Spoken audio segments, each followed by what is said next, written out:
The book of Ecclesiasticus, the wisdom of Jesus, the son of Sirach. The wisdom of many great things has been revealed to us through the law, and the prophets, and the other books that follow these. Concerning these things, Israel ought to be praised, because of doctrine and wisdom. For it is necessary, not only for those who are speaking, but even for outsiders, to be skillful, both in speaking and in writing, so as to become very learned. My grandfather Jesus, after he gave himself fully to a diligent reading of the law, and the prophets, and the other books that were handed down to us by our ancestors, also wanted to write something himself, about the things that pertain to doctrine and wisdom, so that those who desire to learn and to become skillful in these things would be more and more attentive in mind, and would be strengthened to live according to the law. And so, I exhort you to approach with benevolence, and to perform the reading with attentive study, and to be forbearing in these things when we may seem, while pursuing the image of wisdom, to fall short in the composition of words. For the Hebrew words are deficient when they have been translated into another language. And not only these words, but also the law itself, and the prophets, and the remainder of the books, have no small difference from when they have been spoken in their own language. For in the time of King Ptolemy Euergetes, in the 38th year after I had arrived in Egypt, after I had been there for a long time, I found, left behind there, books with a doctrine neither small nor contemptible. And so I considered it to be both good and necessary for me to apply some significant diligence and labor in order to translate this book. Then, after much attentiveness to doctrine over a length of time, I brought to a close the things being considered, so as to offer this book for those who are willing to apply their mind and to learn how they ought to conduct their way of life, for those who have decided to form their life in accord with the law of the Lord. All wisdom is from the Lord God, and has always been with him, and is before all time. Who has numbered the sand of the sea, and the drops of the rain, and the days of the world? Who has measured the height of heaven, and the breadth of the earth, and the depth of the abyss? Who has examined the wisdom of God, which precedes all things? Wisdom was created before all things, and the understanding of prudence is before all time. The word of God on high is the source of wisdom, whose steps are eternal commandments. To whom has the root of wisdom been revealed, and who has recognized her astuteness? To whom has the discipline of wisdom been revealed and made manifest? And who has understood the multiplicity of her steps? The Most High Omnipotent Creator is one, and he is the mighty King, and he is exceedingly to be feared, sitting upon his throne, and he is the sovereign God. He created wisdom through the Holy 384 Spirit, and he saw her, and numbered her, and measured her. And he poured her over all his works, and over all flesh, to the extent of his favor, and he has offered her to those who love him. The fear of the Lord is glory, and honor, and rejoicing, and a crown of exultation. The fear of the Lord will delight the heart, and will give joy and gladness and length of days. It will be well, in the very end, for him who fears the Lord, and on the day that he passes away, he will be blessed. The love of God is honorable wisdom. And those to whom she will appear for their consideration love her because of what they see and know of her great works. The fear of the Lord is the beginning of wisdom, and was created with the faithful in the womb, and walks with elect women, and is known by the just and the faithful. The fear of the Lord is the sanctity of knowledge. Sanctity will guard and justify the heart, and will bestow happiness and joy. It will be well with him who fears the Lord, and at the consummation of his days, he will be blessed. To fear God is the fullness of wisdom, and it is a fullness from its fruits. She will fill her entire house from her offspring, and storehouses from her treasures. The fear of the Lord is the crown of wisdom, the completion of peace, and the fruit of salvation. And the fear of the Lord has seen and numbered wisdom, but both are gifts of God.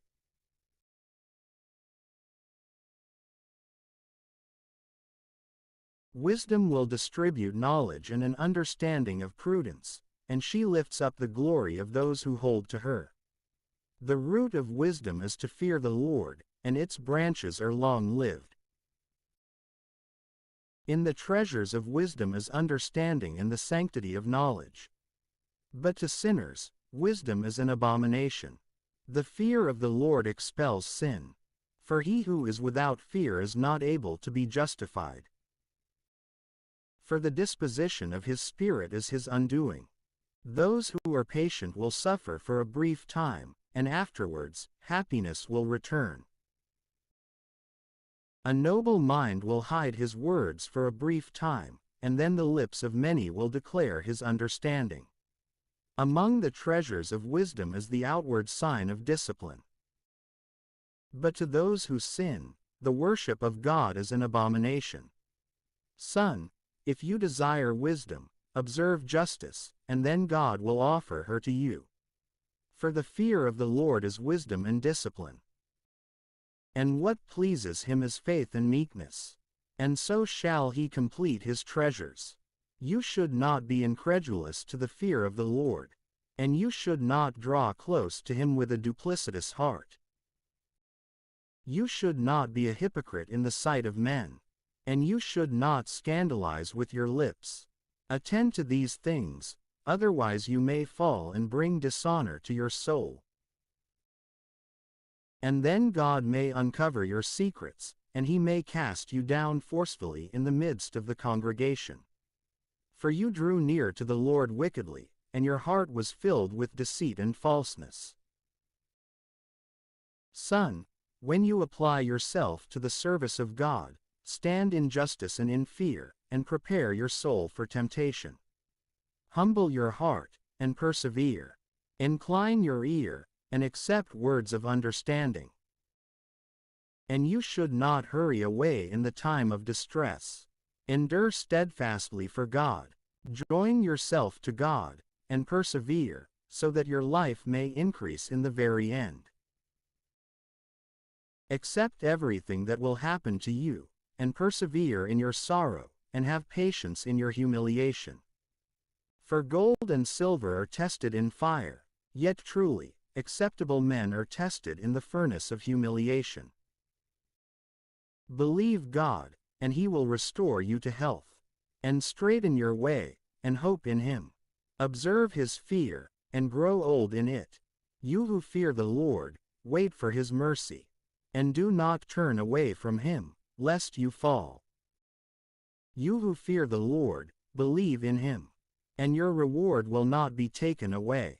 You who fear the Lord, hope in him, and mercy will approach you, to your delight. You who fear the Lord, love him, and your hearts will be illuminated.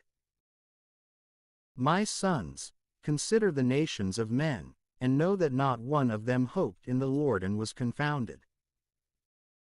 For who has remained in his commandment and been abandoned?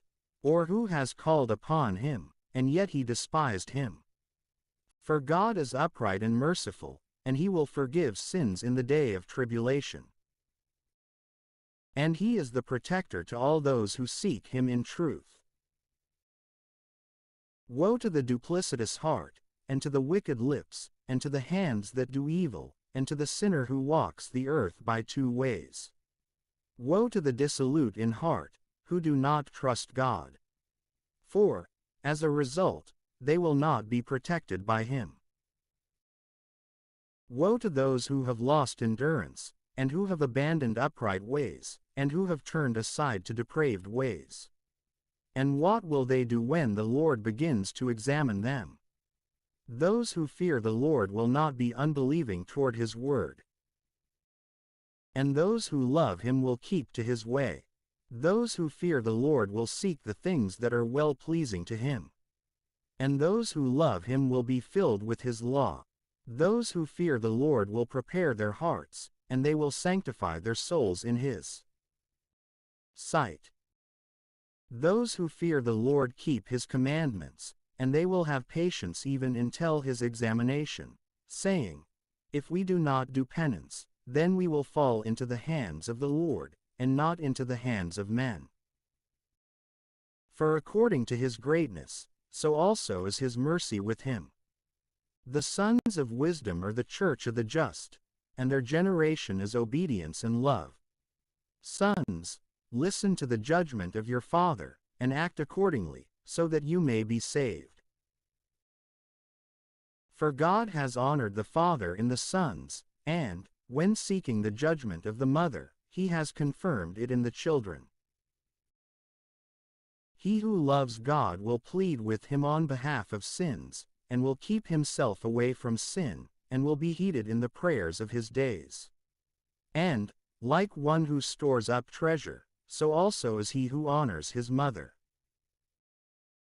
He who honors his father will find happiness in his own children, and he will be heeded in the day of his prayer. He who honors his father will live a long life, and he who obeys his father will be a refreshment to his mother. He who fears the Lord honors his parents, and he will serve them as masters, for it is they who conceived him. In word and deed, and in all things, honor your father with patience, so that a blessing may come to you from him, and so that his blessing may remain to the very end. The blessing of the father strengthens the houses of the sons, but the curse of the mother uproots even its foundation. Do not boast in the disgrace of your father, for his shame is not your glory. For the glory of a man is from the honor of his father, and a father without honor is a discredit to the son. Son, support your father in his old age, and do not 385 grieve him in his life.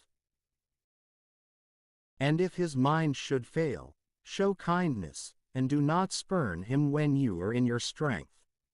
For almsgiving to the father will never be forgotten. For even in return for the sin of the mother, good will be repaid to you. And you will be built up in justice, and you will be remembered in the day of tribulation. And your sins will dissolve like ice in warm weather. What an evil form has he who forsakes his father! And whoever exasperates his mother is accursed by God. Son, perform your works in meekness, and you shall be loved beyond the glory of men. However great you may be, humble yourself in all things, and you will find grace in the presence of God. For only the power of God is great, and he is honored by the humble. You should not seek the things that are too high for you, and you should not examine the things that are beyond your ability. But as for the things that God has entrusted to you, consider these always. But you should not be curious in too many of his works. For it is not necessary for you to see with your own eyes the things that are hidden. In unnecessary matters, do not choose to be an examiner of many different things, and you should not be curious about too many of his works. For many things have been revealed to you, beyond the understanding of men. Yet uncertainty in these things has also undermined many persons and has detained their minds in vanity. A hardened heart will have evil in the very end, and he who loves peril will perish in it. A heart advancing in two directions will not have success, and the depraved heart will be scandalized in this way. A wicked heart will be burdened with sorrows, and a sinner will add further sins. The synagogue of the arrogant will not be healed, for the stock of sinfulness will take root in them, and it will not be understood. The heart of the wise is understood by wisdom, and a good ear will listen to wisdom with all its desire. A wise and understanding heart will abstain from sins, and will have success in works of justice. Water extinguishes a burning fire, and almsgiving withstands sins. And God is the watchman for him who repays a kindness. He remembers him afterwards, and in the time of his fall, he will find a firm support. Son, you should not cheat the poor out of alms, nor should you avert your eyes from a poor man. You should not despise the hungry soul, and you should not aggravate a poor man in his need. You should not afflict the heart of the needy, and you should not delay an offer to someone in anguish. You should not make requests of one who is greatly troubled, and you should not avert your face from the indigent. You should not avert your eyes from the needy out of anger. And you should not abandon those who seek help from you, so that they speak curses behind your back. For the pleadings of him who speaks curses of you, in the bitterness of his soul, will be heeded. For the one who made him will heed him. Make yourself a friend to the congregation of the poor, and humble your soul before an elder, and humble your head before the great. Turn your ear without sadness toward the poor, and repay your debt, and respond to him peacefully in meekness. Free him who suffers injury at the hand of the arrogant, and do not carry animosity in your soul. In judging, be merciful to the orphan, like a father, and be merciful to their mother, like a husband. And then you shall be like an obedient son of the Most High, and he will take pity on you more than a mother would. Wisdom breathes life into her sons, and she lifts up those who are seeking her, and she will precede them in the way of justice. And he who loves her loves life, and those who watch for her shall embrace her delights. Those who hold to her will inherit life, and whatever place she enters, God will bless. Those who serve her will yield to what is holy, and God loves those who love wisdom. He who listens to her shall judge the nations, and he who gazes upon her will remain secure. If he believes in her, he will inherit her, and whatever arises from him will be confirmed. For she walks with him through temptation, and she chooses him from the beginning. She will lead fear and dread and trials over him, and she will crucify him with the tribulation of her doctrine, until she has tested him in his thoughts and she can trust in his soul. And then she will strengthen him, and lead him along a straight path, and rejoice in him. And she will disclose her secrets to him, and she will store up treasure, of the knowledge and understanding of justice, in him. But if he has wandered astray, she will leave him behind, and she will deliver him into the hands of his enemy. Son, be continually observant, and keep away from evil. For the sake of your soul, you should not be ashamed to speak the truth. For there is a shame that brings sin, and there is a shame that brings glory and grace. You should not accept a face contrary to your own face, nor should you accept a lie contrary to your own soul. You should not enjoy the fall of your neighbor, neither should you withhold words at an opportunity for salvation. You should not conceal your wisdom in her beauty, for wisdom is discerned within speech. And understanding and knowledge and doctrine are discerned in the words of those who understand and by their steadfastness in the works of justice. You should not contradict a word of truth in any way. Otherwise, by a falsehood born of ignorance, you will be confounded. You should not be ashamed to confess your sins, but do not subject yourself to any man because of sin. Do not choose to stand against the face of the powerful, for you should not strive against the current of the river. Suffer for justice, on behalf of your soul, and struggle, even unto death, on behalf of justice, and God will fight against your enemies on your behalf. Do not choose to be quick with your words, nor unproductive or neglectful in your works. Do not choose to be like a lion in your house, distressing those of your household, and oppressing those who are subject to you. Do not let your hand be open when receiving, but closed when giving. Do not choose to seek iniquitous possessions, and you should not say, I have all I need in life. For it will be of no benefit to you in the time of retribution and darkness. You should not pursue, in your strength, the desires of your heart. And you should not say, How powerful am I? Or, Who will cast me down because of my deeds? For God will vindicate with vengeance. You should not say, I sinned, and what grief has befallen me? For the Most High is a patient recompenser. Do not be willing to be without fear concerning a forgiven sin, and you should not 386 add sin upon sin. And you should not say, The compassion of the Lord is great, He will take pity on the multitude of my sins. For both mercy and wrath go forth quickly from Him, and His wrath sets its gaze upon sinners. You should not delay being converted to the Lord, and you should not set it aside from day to day. For His wrath will approach suddenly, and in the time of vindication, He will destroy you. Do not choose to be anxious for unjust wealth, for these things will not benefit you in the day of darkness and retribution. You should not winnow in every wind, and you should not go forth into every path. For so is every sinner proven by his duplicitous tongue. Be steadfast in the way of the Lord and in the truth of your understanding and knowledge, and let words of peace and justice overtake you. Be meek when listening to a word, so that you may understand. And offer a true response in wisdom. If you understand, then answer your neighbor.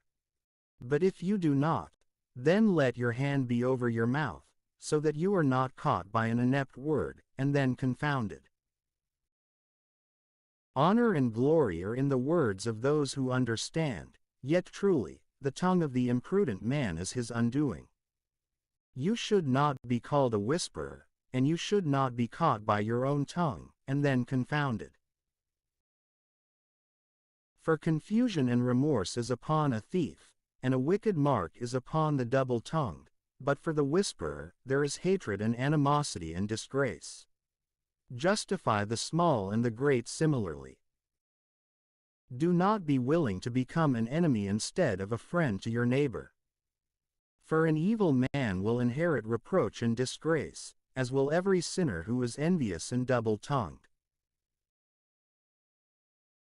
You should not extol yourself, like a bull, in the thoughts of your soul, lest perhaps your strength may be cast down through foolishness, which would consume your leaves, and destroy your fruit, and leave you behind like a dry tree in the desert. For a wicked soul will destroy the one who has it.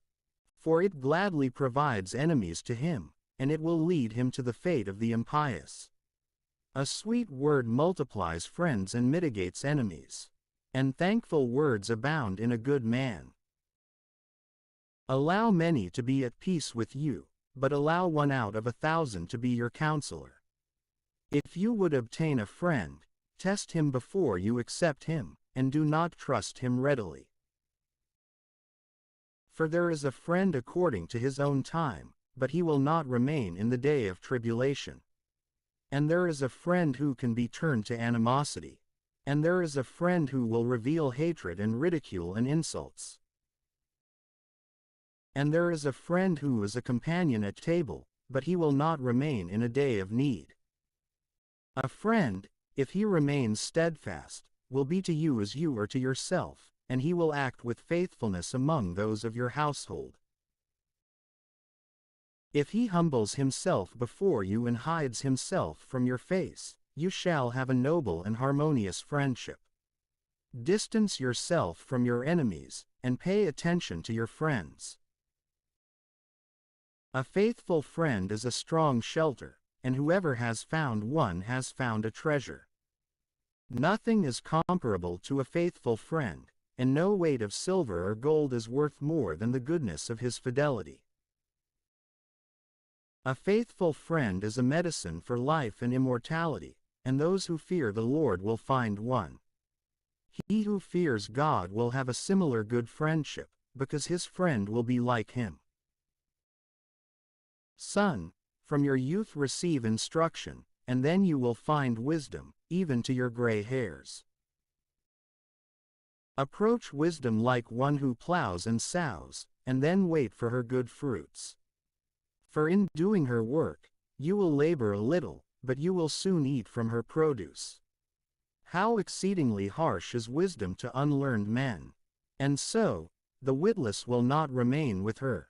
She will be to them like a great stone of trial, and they will cast her away from them without delay. For the wisdom of doctrine is in accord with her name, and she is not manifest to many.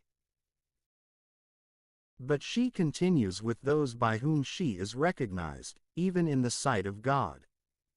Listen, son, and accept an understanding counsel, for you should not discard my advice.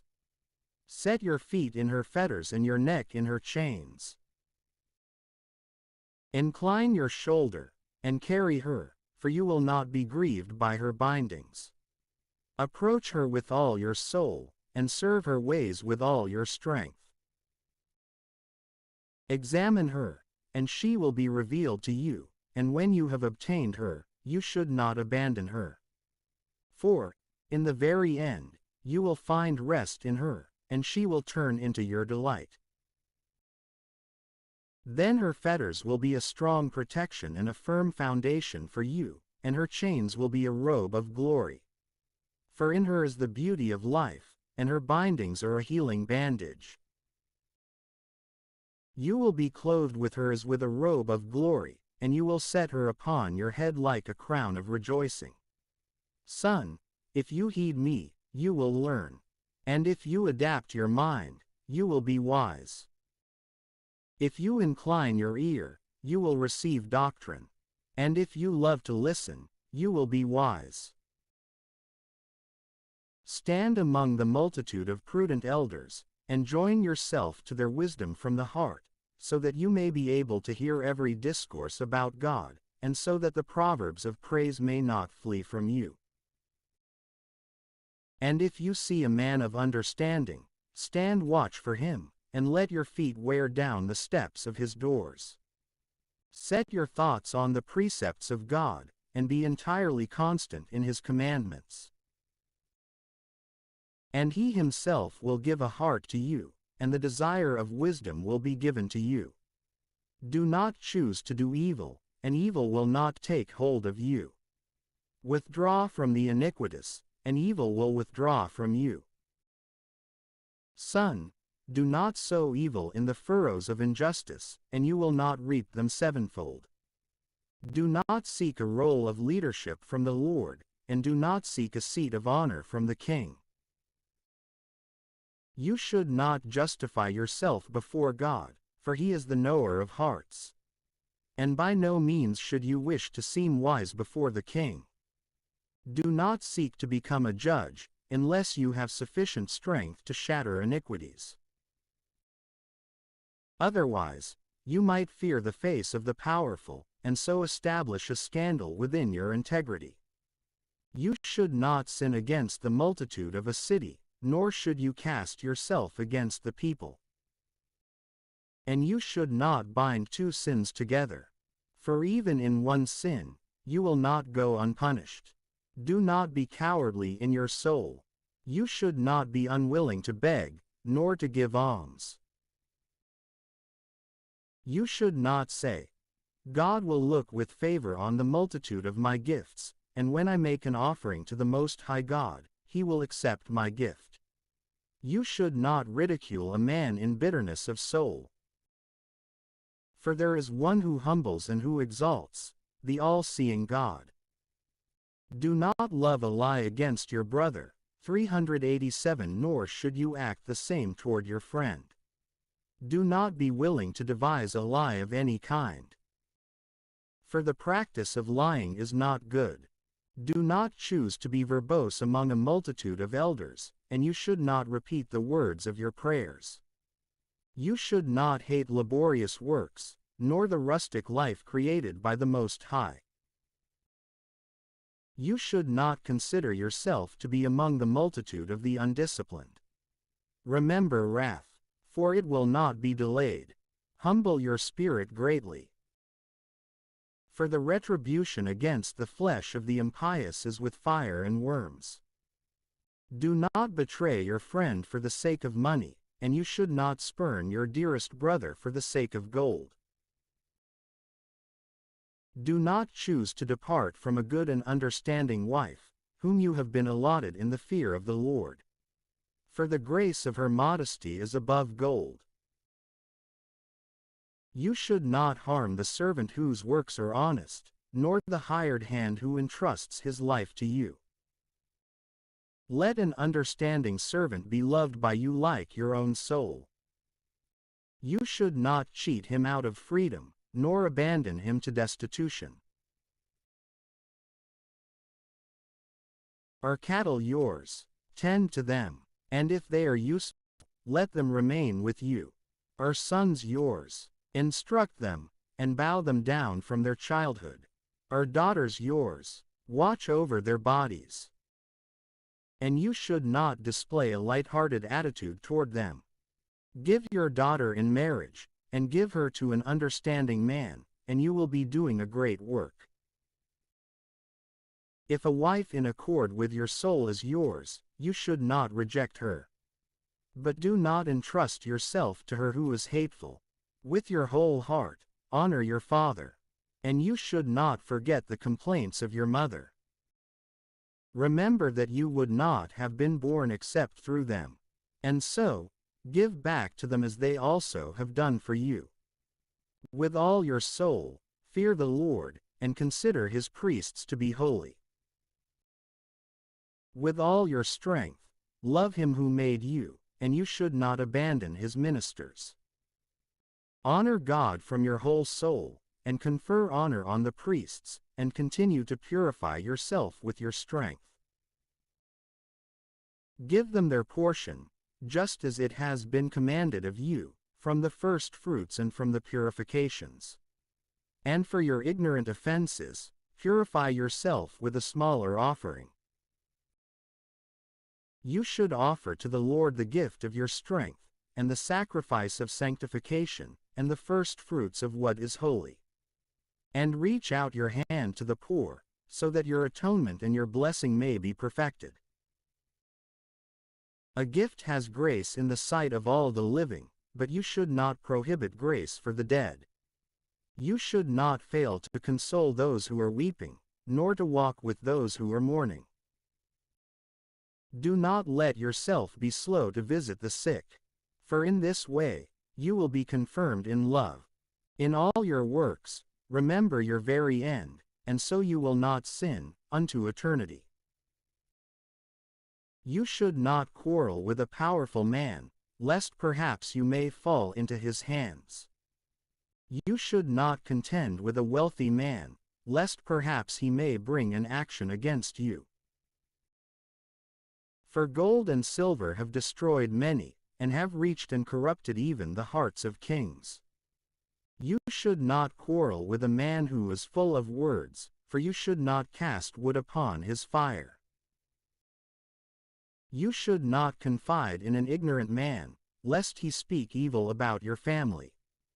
You should not despise a man who turns himself away from sin, nor reproach him with it.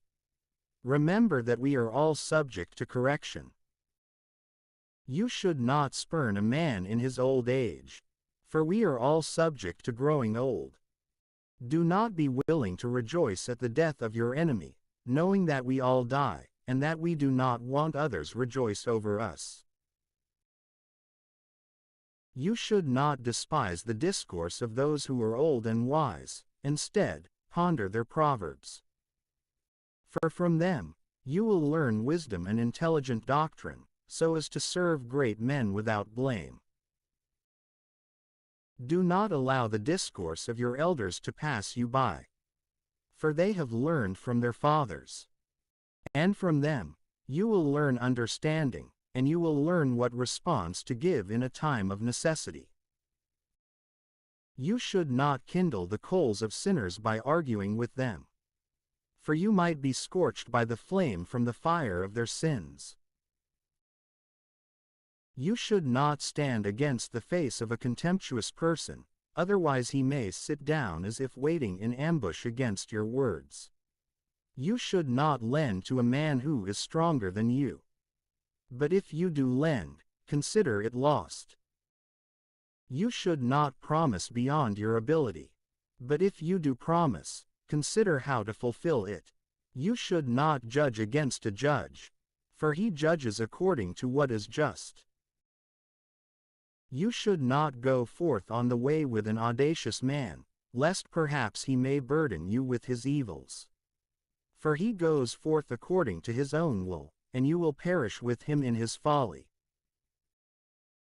You should not start a conflict with an angry man, and you should not go into the desert with an audacious man. For shedding blood is nothing to him, and in a place where there is no help for you, he will overthrow you. You should not hold counsel with the foolish, for they are not able to love anything except what pleases them. You should not take counsel in the sight of an outsider, for you do not know what he will do next. You should not reveal your heart to every man, lest perhaps he may offer a false kindness to you, and then speak reproachfully about you. You should not be jealous of the wife of your bosom, lest she reveal, because of you, the malice of a wicked lesson. You should not give authority over your soul to a woman, lest she obtain your strength, and then you would be confounded. You should not look with favor on a woman with many desires, lest perhaps you may fall into her traps.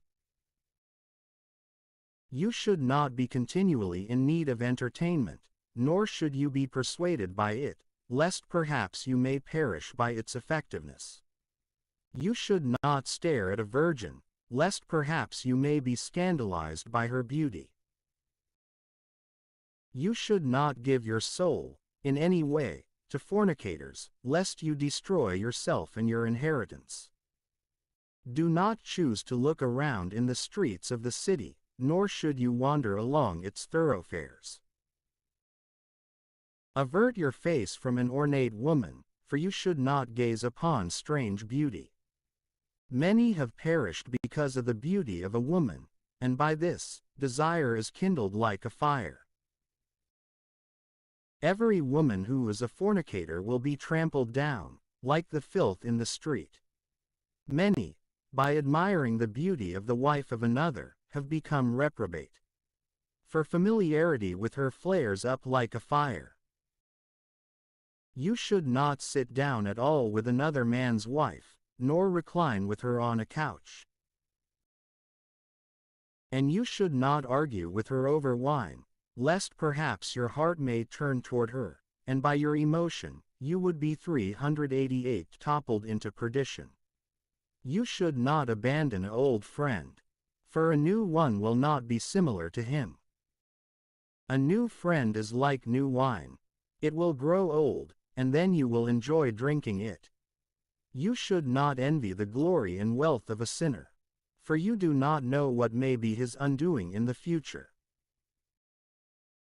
The injury of the unjust should not please you, knowing that, until they are in hell, the impious will not please.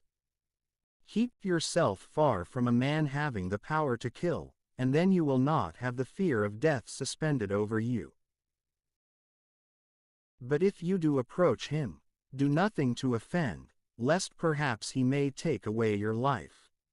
Know that this is a communion with death, for you would be entering the midst of snares, and walking upon the arms of the grieving. According to your ability, be cautious of your neighbor, and treat him as the wise and prudent would. Let just men be your companions, and let your glory be in the fear of God. And let the thought of God be in your mind, and let all your discourse be on the precepts of the Most High. Works will be praised for the hands of the artists, and a leader of the people will be praised for the wisdom of his words, yet truly, the word of the elders will be praised for its understanding. A man full of words is a dread to his city, but one who speaks rashly will be hated for his word. A wise judge will judge his people, and the leadership of an understanding man will be steadfast. As the judge of the people is, so also are his assistants. And whatever kind of man the ruler of a city is, of such a kind also are those who live in it. A foolish king will be the ruin of his people. For cities will be inhabited through the understanding of those with power. Power over the earth is in the hand of God, and, in due time, he will raise up a helpful leader over the earth. The prosperity of a man is in the hand of God, and he will place his honor above the face of the scribe. You should forget all injury done to you by your neighbor, and you should do nothing among the works of injury. Arrogance is hateful in the sight of God and of men, and all iniquity among the nations is abominable. A kingdom is transferred from one people to another because of injustices, and injuries, and contempt, and every kind of deceit. But nothing is more wicked than a greedy man. Why should that which is earth and ashes be arrogant? There is nothing more iniquitous than to love money. For such a one has sold even his own soul. For in his life, he casts aside his innermost being. All power is of short life. A prolonged sickness is of grave concern to a physician. A physician causes a sickness to be shortened. So also, a king is here today, and tomorrow he will die. For when a man dies, he will inherit serpents, and wild beasts, and worms. The beginning of the arrogance of man is apostasy from God. For his heart has withdrawn from the one who made him. For arrogance is the beginning of all sin. Whoever holds to it will be filled with evil words, and it will overthrow him in the end. Because of this, the Lord has dishonored the gatherings of the evil, and he has destroyed them, even unto the end. God has destroyed the seats of arrogant leaders, and he has caused the meek to be seated in their place.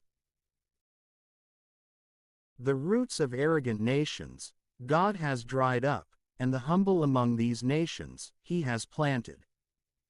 The Lord has overthrown the lands of the Gentiles, and he has utterly destroyed them, even to their foundation. He has dried up some of them, and he has utterly destroyed them, and he has caused their memory to depart from the earth.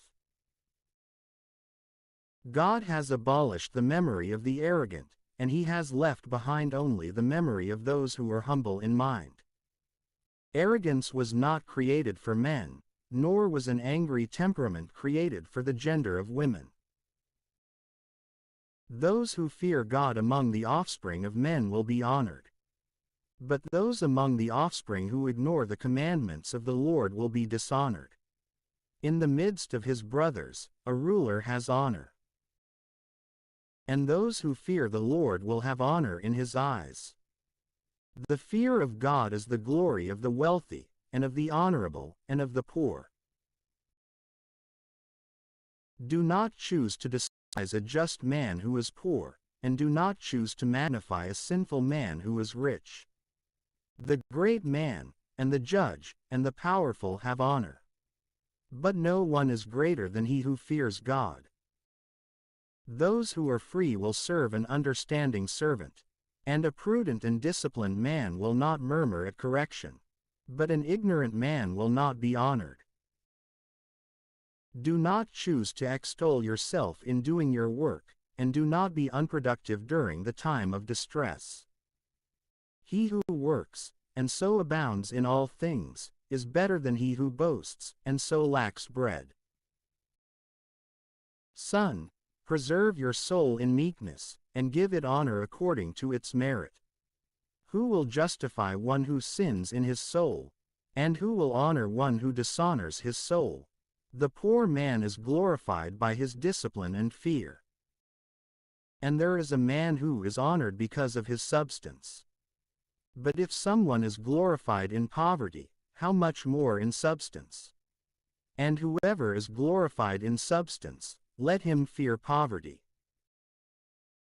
The wisdom of one who is humble will exalt his head, and will cause him to sit down in the midst of great men. You should not praise a man for his beauty, and you should not despise a man for his appearances. The bee is small among flying things, but its fruit holds the summit of sweetness. You should not glory in clothing at any time, and you should not let yourself be extolled in the day of your honor. For the works of the Most High alone are wondrous, and glorious, and hidden and unseen are his works. Many tyrants have sat upon a throne, and one whom no one would admire has worn a diadem.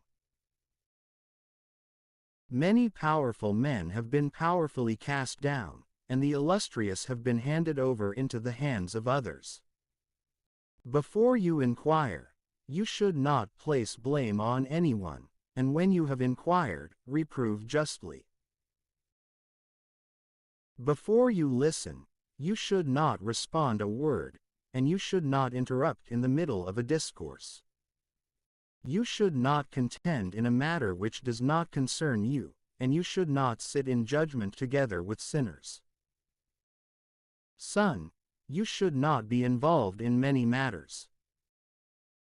And if you become rich, you will not be free from transgression. For if you pursue, you will not apprehend, and if you run ahead, you will not escape. There is an impious man who labors and hurries and grieves, but all the more will he be without abundance. There is a debilitated man in need of recovery, who is lacking in strength and abundant in poverty. Yet the eye of God has looked with favor upon him for his benefit. 389 And he has lifted him up from his humiliation, and he has exalted his head. And many have wondered at him, and they have honored God. Good things and misfortune, life and death, poverty and wealth, are from God. Wisdom, and discipline, and knowledge of the law are with God. Love and the ways of good things are with him. Error and darkness have been created by sinners. And those who exult in evil, grow old in evil. The gift of God remains with the just man, and his advancement will have success unto eternity. There is one who is enriched by spending sparingly, and this is the extent of his reward. About this, he says, I have found rest for myself, and now I alone will eat from my goods. But he does not know how much time will pass before death approaches, and then he must leave everything behind to others and die. Stand fast in your covenant, and become familiar with it, and grow old in the work of your commandments.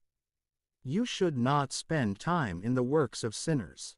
Instead, trust in God and remain in your own place. For it is easy, in the eyes of God, to make a pauper suddenly rich. The blessing of God hurries to reward the just man, and in a fleeting hour his advancement bears fruit. You should not say, What do I need? Or, What good will there be for me in this? You should not say, I have enough for myself, or, What could be worse than this? In a day of good things, you should not be forgetful of misfortunes. And in a day of misfortunes, you should not be forgetful of good things. For it is easy, in the sight of God, on the day of one's passing, to repay each one according to his ways. The affliction of an hour causes one to forget great delights, and in the end of a man is the uncovering of his works. You should not praise any man before death, for a man is known by his children. You should not bring every man into your house, for many are the snares of the deceitful. For as a stomach with a bad smell vomits, and as a partridge is led into a cage, and like a deer led into a snare, so also is the heart of the arrogant. And it is like a bystander watching his neighbor fall.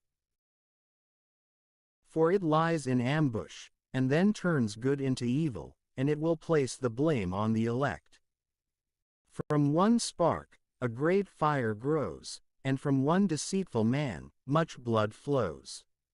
But a very sinful man lies in ambush for blood. Pay close attention to yourself before a harmful man, for he fabricates evils. Otherwise, he may lead over you a whispered reproach unceasingly. Receive a stranger to yourself, and he will overthrow you with a whirlwind, and he will alienate you from what is your very own. If you do good, know to whom you do it, and there will be many thanks for your good deeds.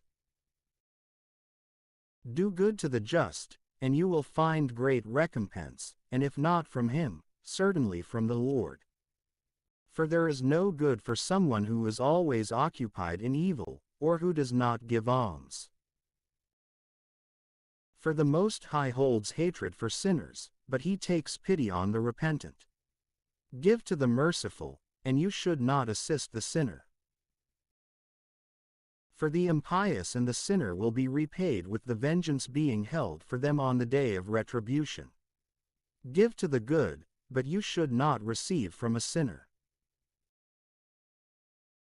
Do good to the humble, but you should not give to the impious. Withhold your bread, do not give it to him, otherwise he may overpower you with it. For you will find twice the evil for all the good you will have done to him. For the Most High also holds hatred for sinners, and he will repay vengeance to the impious. A friend will not be known in good times, and an enemy will not be hidden in adversity. By the good fortune of a man, his enemies are grieved, and by his misfortune, a friend is revealed. You should never trust your enemy, for his wickedness rusts like a brass pot, and if he humbles himself and goes about, bow down, increase your alertness and guard yourself from him. You should not sit down anywhere near him, nor should you allow him to sit at your right hand, lest perhaps he may turn toward your place, and seek your seat, and then, in the very end, you would understand my words and be stung by my sermon. Who will take pity on an enchanter struck by a serpent, or on someone who draws near to wild beasts? And so it is with one who keeps company with an iniquitous man and is involved in his sins. For 1 hour, he will abide with you. But if you begin to turn aside, he will not permit it. An enemy speaks sweetly with his lips, but in his heart, he waits in ambush, so that he may throw you into a pit. An enemy has tears in his eyes. But if he finds an opportunity, he will not be satisfied with blood.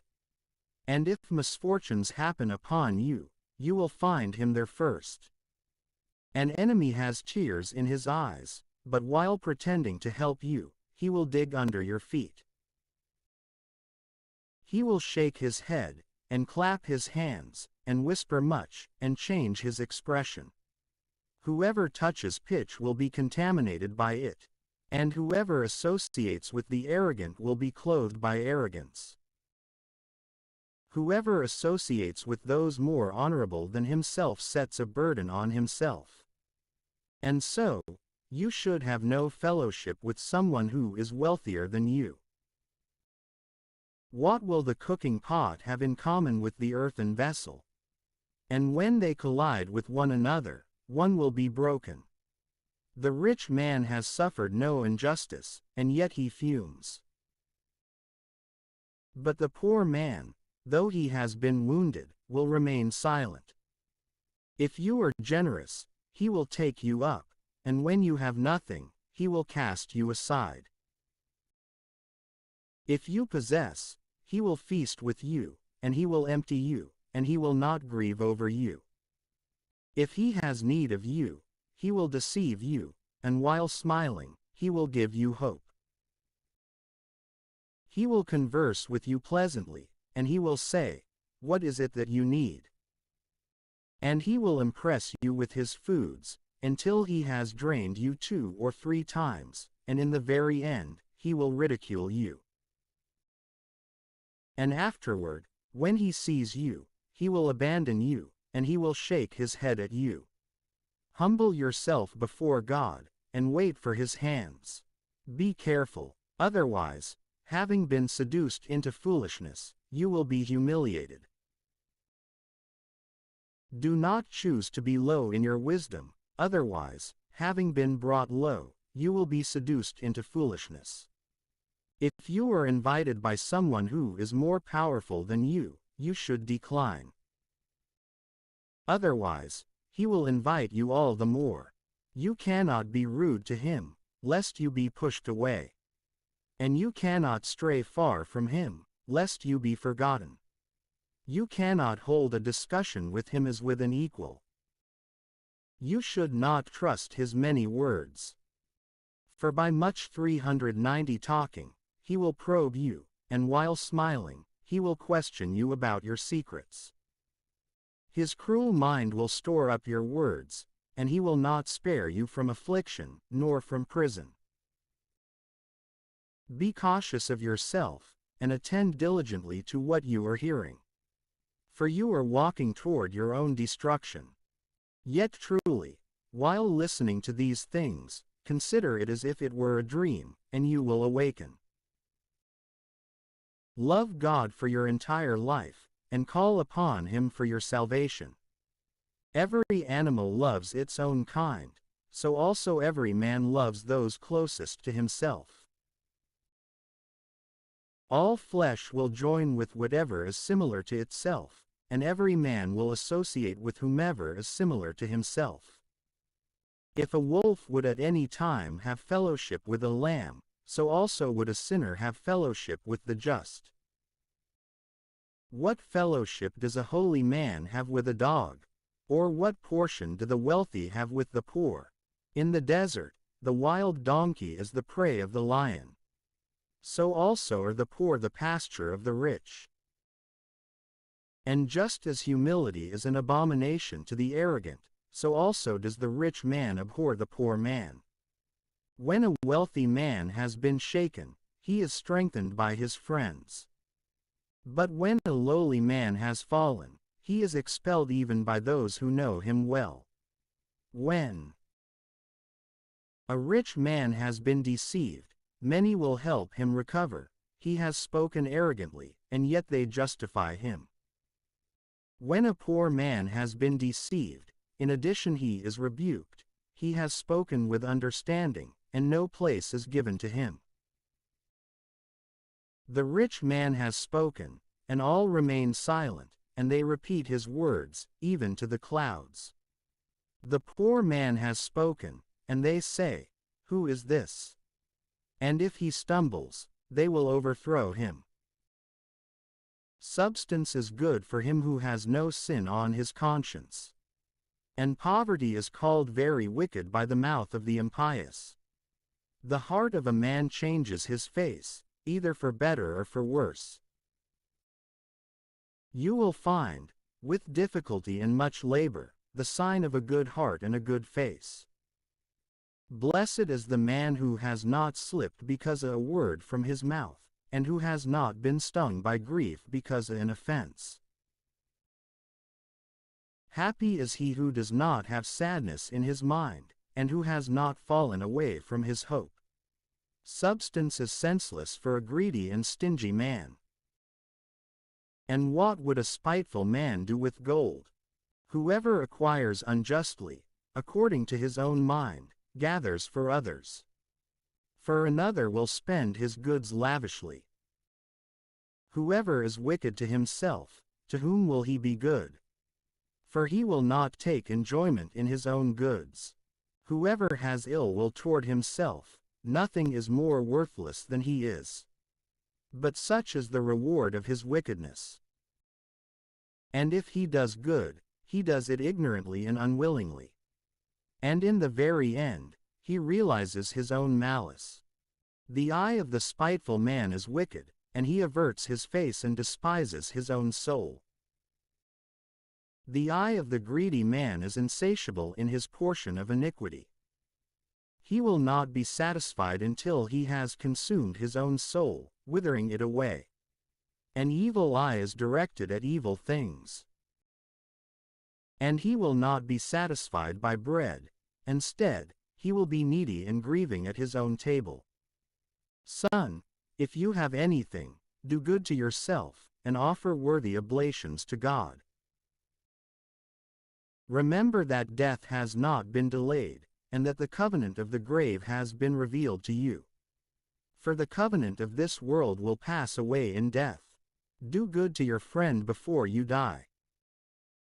And according to your ability, extend your hand and give to the poor.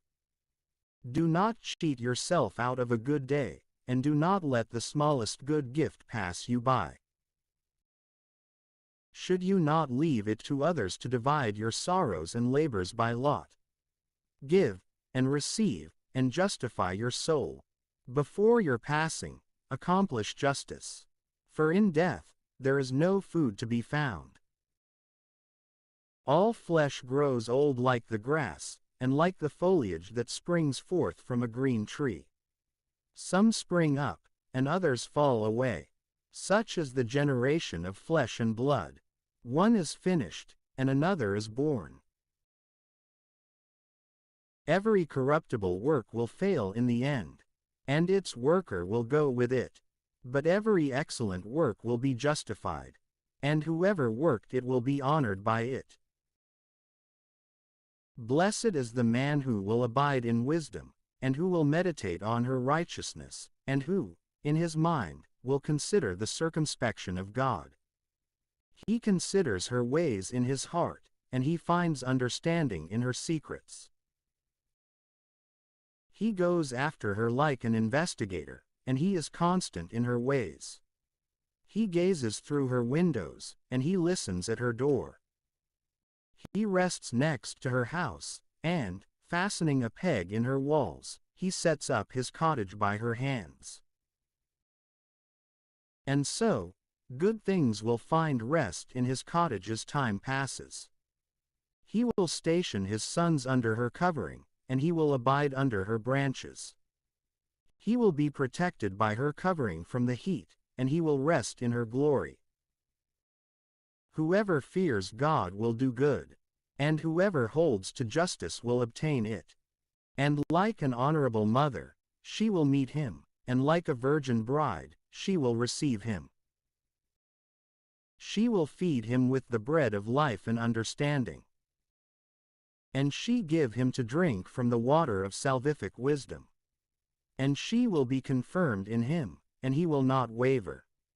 And she will hold to him, and he will not be confounded. And she will exalt him, along with those closest to him. And in the midst of the church, she will open his mouth, and she will fill him with the spirit of wisdom and understanding, and she will clothe him with a robe of glory. She will store up in him a treasure of rejoicing and exultation, and she will cause him to inherit an everlasting name. But foolish men will not take hold of her. And though understanding men will meet her, foolish men will not catch sight of her. For she is far from arrogance and deceit. Lying men will be wary of her. But men who speak the truth will be found with her, and they will have success, even when examined by God. Praise is not beautiful in the mouth of a sinner, for wisdom was sent from God. And praise will stand before the wisdom of God, and praise will abound in the mouths of the faithful, and the sovereign Lord will give praise to wisdom.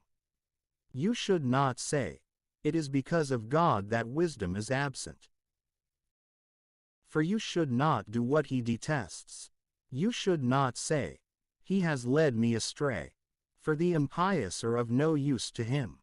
The Lord hates all abominable error, and those who fear him will not love such things. God established man from the beginning, and he left him in the hand of his own counsel. He added his commandments and precepts. If you choose to keep the commandments, and if, having chosen them, you fulfill them with perpetual fidelity, they will preserve you. He has set water and fire 391 before you. Extend your hand to whichever one you would choose. Before man is life and death, good and evil. Whichever one he chooses will be given to him. For the wisdom of God is manifold, and he is strong in power, seeing all things without ceasing. The eyes of the Lord are upon those who fear him, and he knows each one of the works of man. He has commanded no one to act impiously, and he has given no one permission to sin. For he does not desire a multitude of unfaithful and useless sons. You should not rejoice in impious children, if they are successful, nor should you take delight in them, if the fear of God is not in them. You should not approve of their life, nor should you look with favor on their labors. For one child who fears God is better than 1,000 impious children. And it is better to die without children, than to leave behind impious children. By means one person with understanding, a country will be inhabited. The tribe of the impious will become desolate. Many such things my eyes have seen, and greater things than these my ear has heard. In the synagogue of sinners, a fire will blaze forth, and amid an unbelieving people, wrath will flare up. The giants of antiquity did not obtain pardon for their sins, they were destroyed by trusting in their own abilities. And he did not spare the place of Lot's sojourn, and he abhorred them because of the arrogance of their words.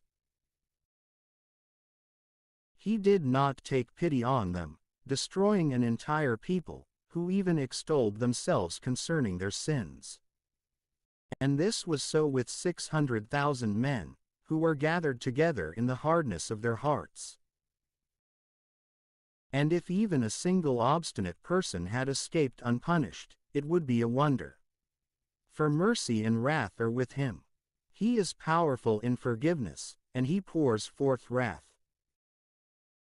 As is his mercy, so also is his correction, he judges a man according to his works. The sinner, in his violations, will not escape, but the patience of the one who shows mercy will not be diminished. Every mercy will make a place for each man, according to the merit of his works, and according to the understanding of his sojourn. You should not say, "I am hidden from God," or, "Who, from on high, will take note of me?"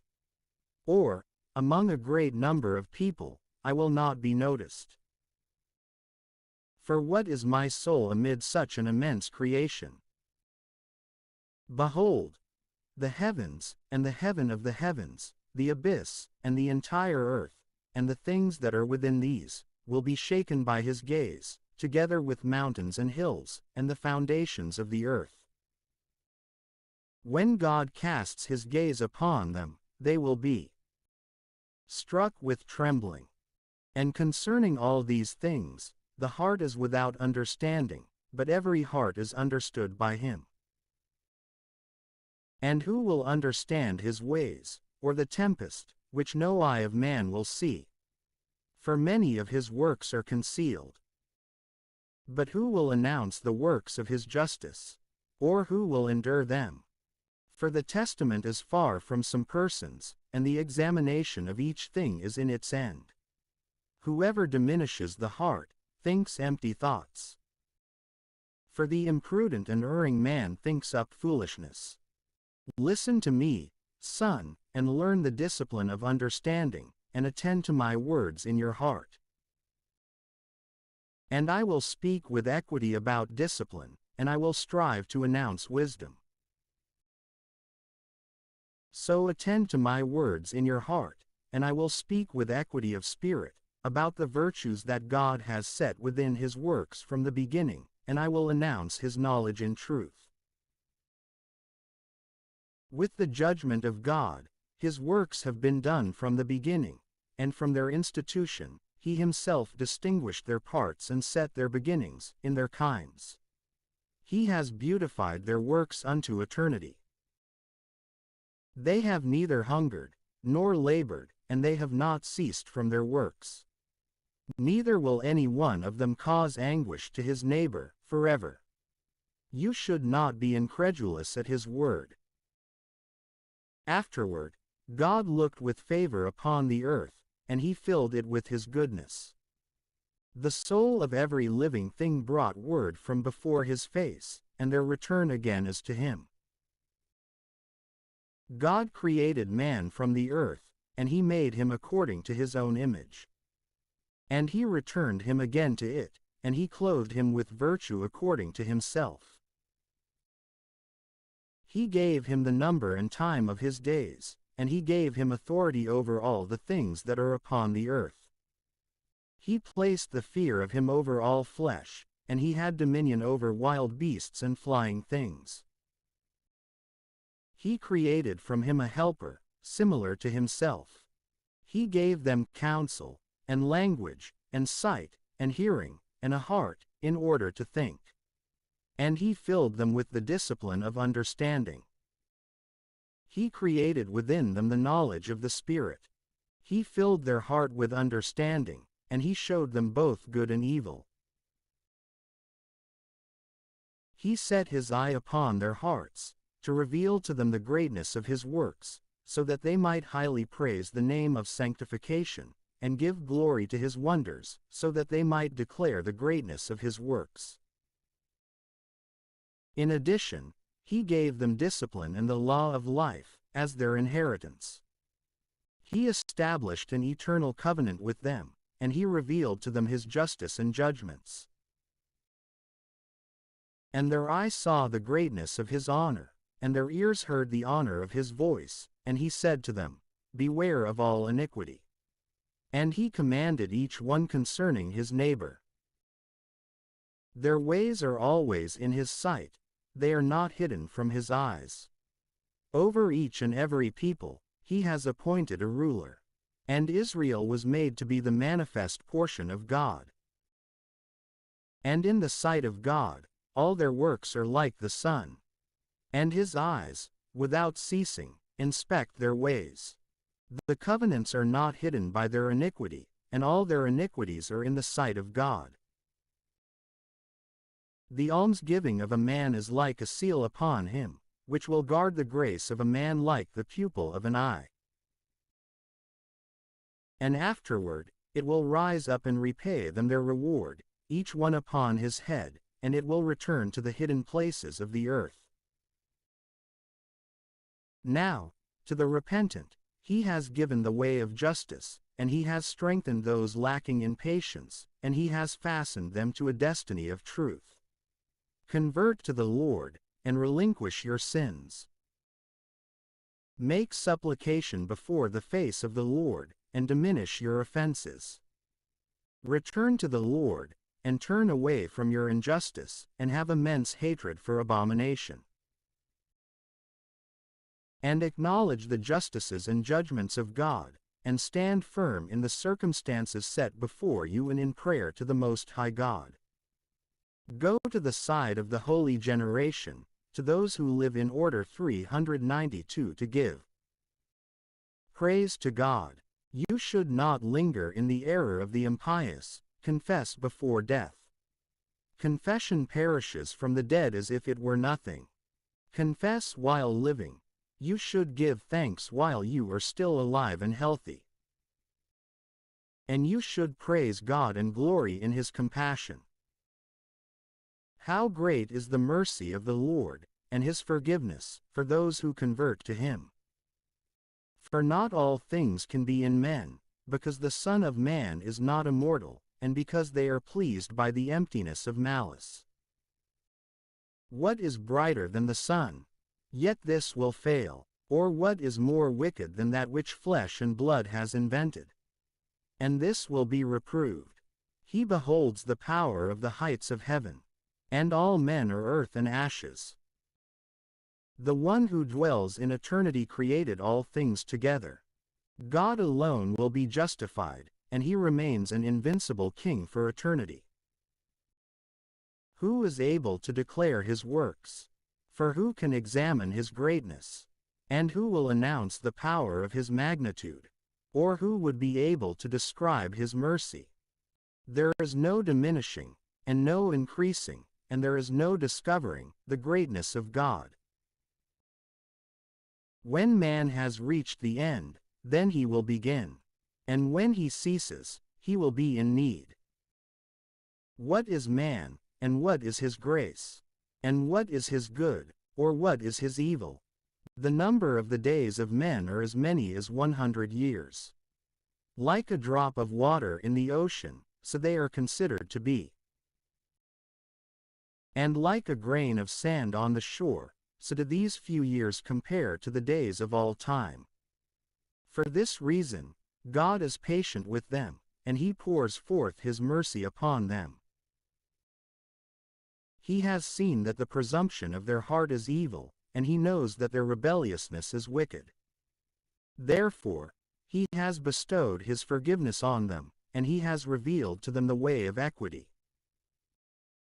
The compassion of man is toward those closest to him, but the mercy of God is upon all flesh.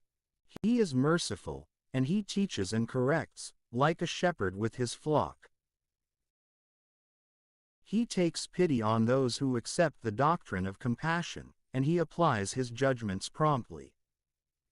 Son, in your good works, you should not complain, and in giving anything, you should not cause grief with evil words.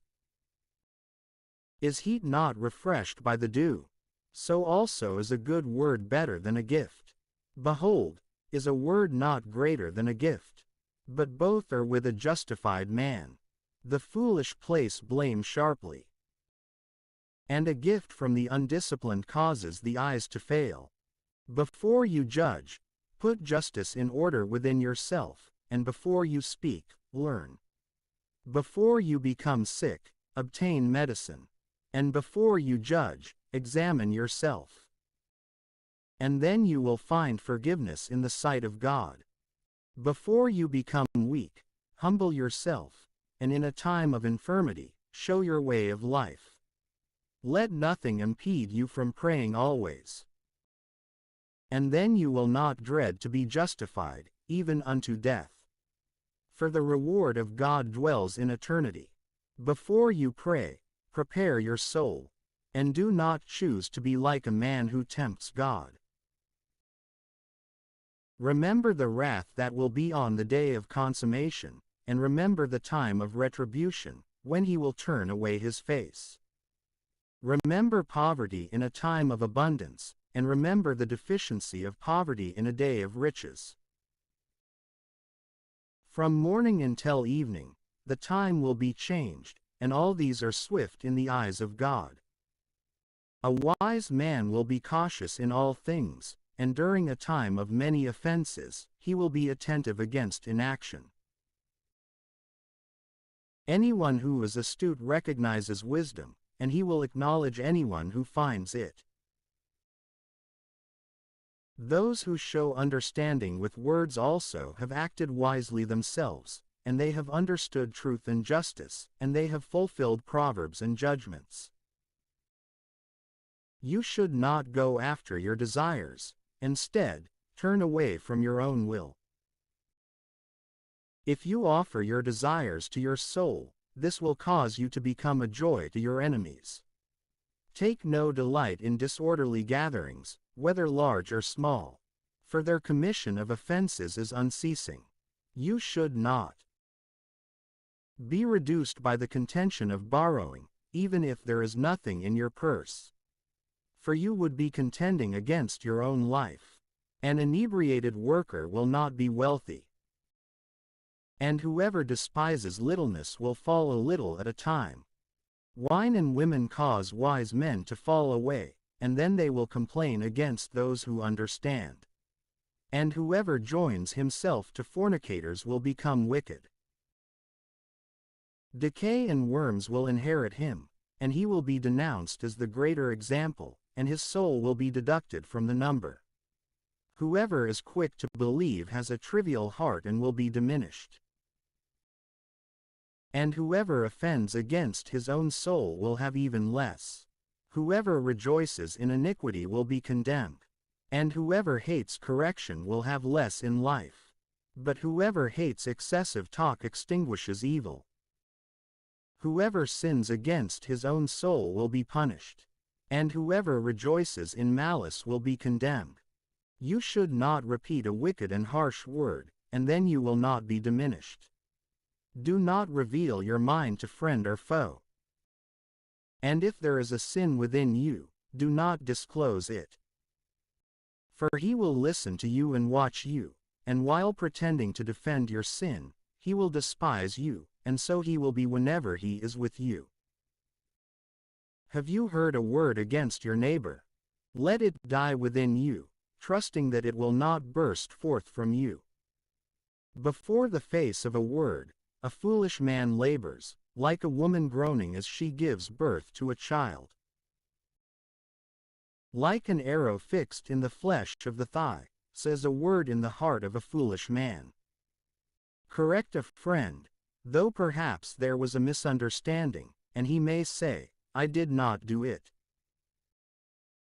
Or, if he did do it, correct him, so that he may not do it again. Correct your neighbor, for perhaps he did not say it. But if he did say it, correct him, so that he may not say it again. Correct your friend. For often a fault has been committed. And do not believe every word. There is one who slips with his word, but not with his heart. For who is there who has not offended with his words? Correct your neighbor before you reprimand him. And make a place for the fear of the Most High. For all wisdom is fear of God, and it is wise to fear God, and in all wisdom is the orderly disposition of the law. But the discipline of wickedness is not wisdom. And there is no prudence in the thoughts of sinners. There is a wickedness, and in it there is abomination. And there is a foolish man who has been diminished in wisdom.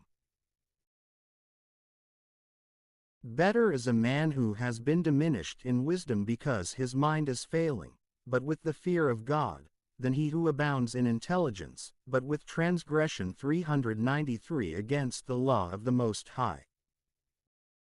There is a certain cleverness, and it is unjust. And there is one who utters a careful word, explaining away the truth.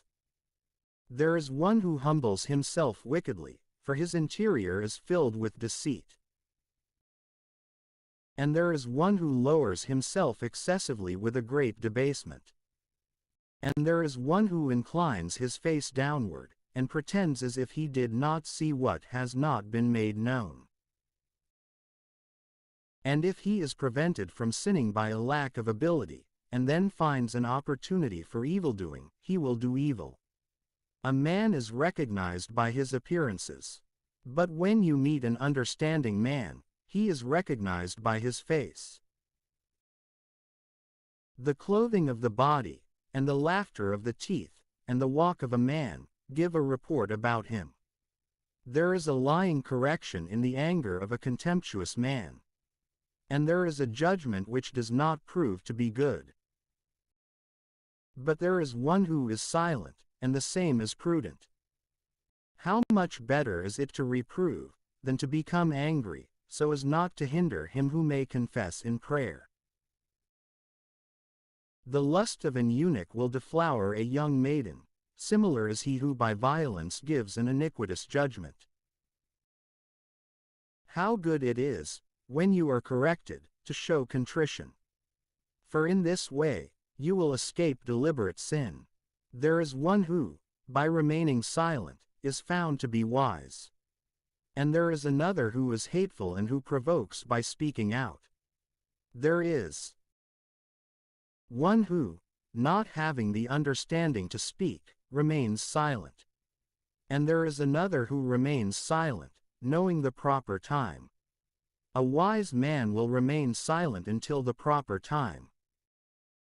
But an unrestrained and imprudent person will not heed the times. Whoever uses many words will wound his own soul, and whoever unjustly takes authority upon himself will be hated. There is advancement in evil for an undisciplined man, and there is a plan which turns to his detriment. There is a gift which is not helpful, and there is a gift, the repayment for which is double. There is a loss for the sake of boasting, and there is one who will lift up his head from lowliness. There is one who buys much for a small price, and who pays it back sevenfold. Anyone wise in words makes himself loved. But the graces of the foolish will be poured away. A gift from the unwise will not benefit you. For his gaze is divided, sevenfold. He will give little, and reproach much. And the opening of his mouth is like a burning flame. There is one who lends today and demands repayment tomorrow. A man such as this is hateful. A foolish man will not have a friend, and there will be no thanks for his good deeds. For those who eat his bread have a false tongue.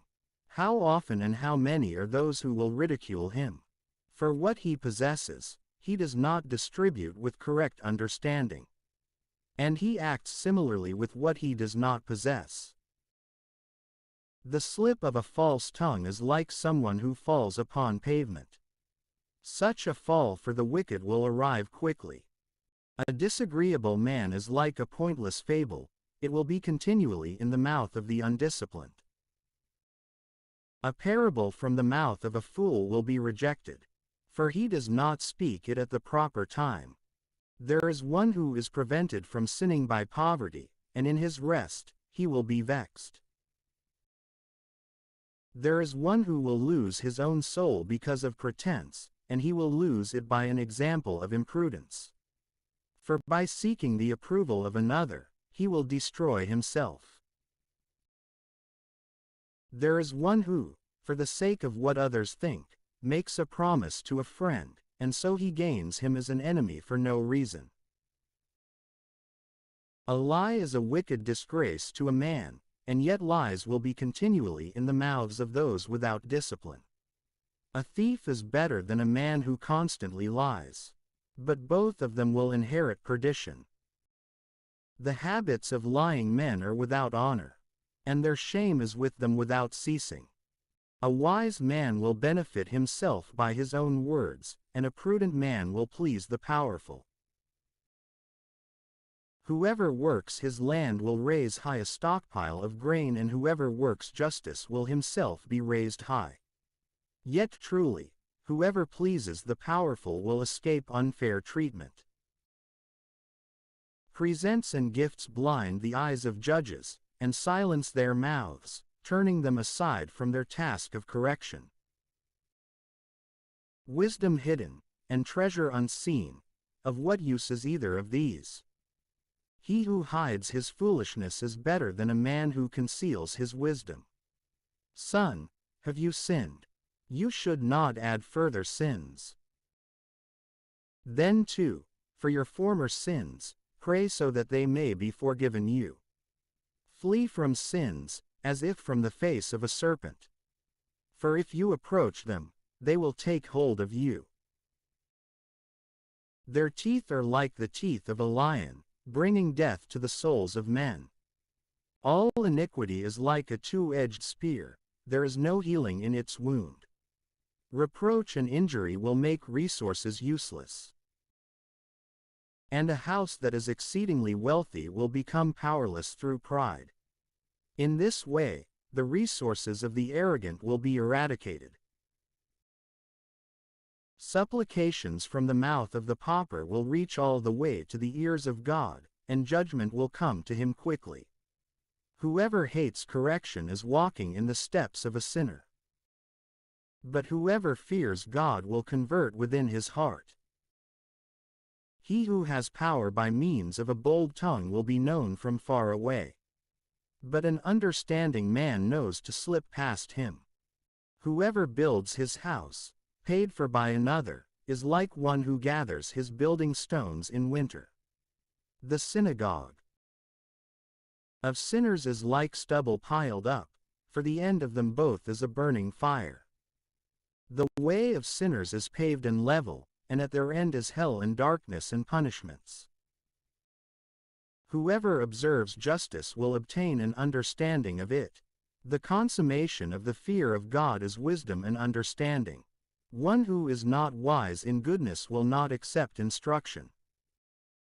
Now there is a wisdom which abounds in evil, but there is no understanding where there is bitterness.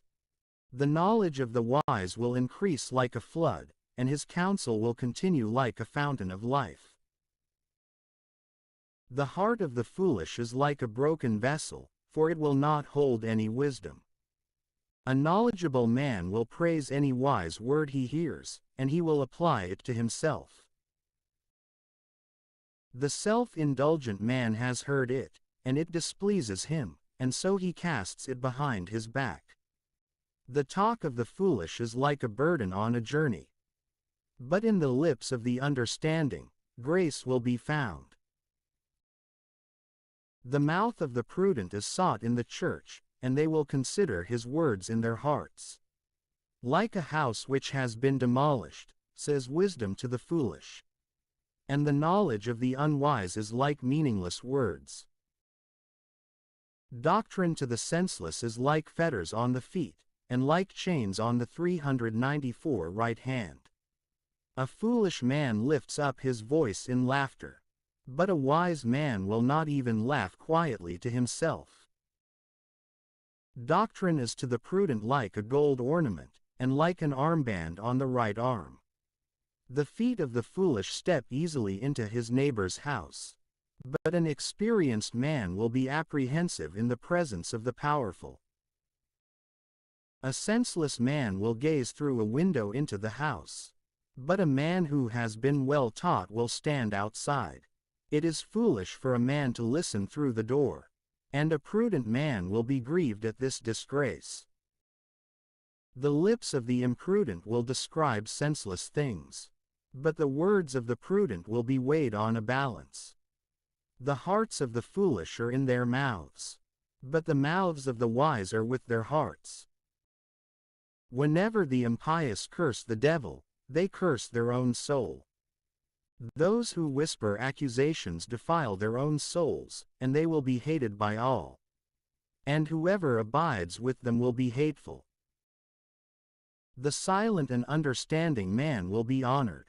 The lazy man is pelted with a dirty stone, and all will speak about his rejection. The lazy man is pelted with the dung of oxen, and all who touch him will brush off their hands. An undisciplined son is the shame of his father, but an undisciplined daughter will be to his degradation. A prudent daughter brings an inheritance to her husband, but she who causes shame will be a disgrace to him who conceived her. She who is bold shames her father and her husband, and she will not be less offensive to the impious. For she will be held in dishonor by both. An untimely explanation is like music in a time of mourning, but the sharp correction and doctrine of wisdom are ever timely. Whoever teaches the foolish is like someone who glues together a broken pot. Whoever explains a word to one who is not listening is like someone who suddenly awakens a sleeping person from a deep sleep. Whoever explains wisdom to the senseless is like one speaking to a sleeping person. And at the end of the explanation, he says, "Who is this? Weep over the dead, for his light has failed. And weep over the foolish, for his understanding has failed. Weep only a little over the dead, for he is at rest. But the wicked life of a wicked fool is worse than death." The mourning for the dead is 7 days, but for the foolish and the impious, it is all the days of their life. You should not talk at length with the foolish, and you should not go with the senseless. Keep yourself from him, so that you may not have problems, and so that you will not be polluted by his sin.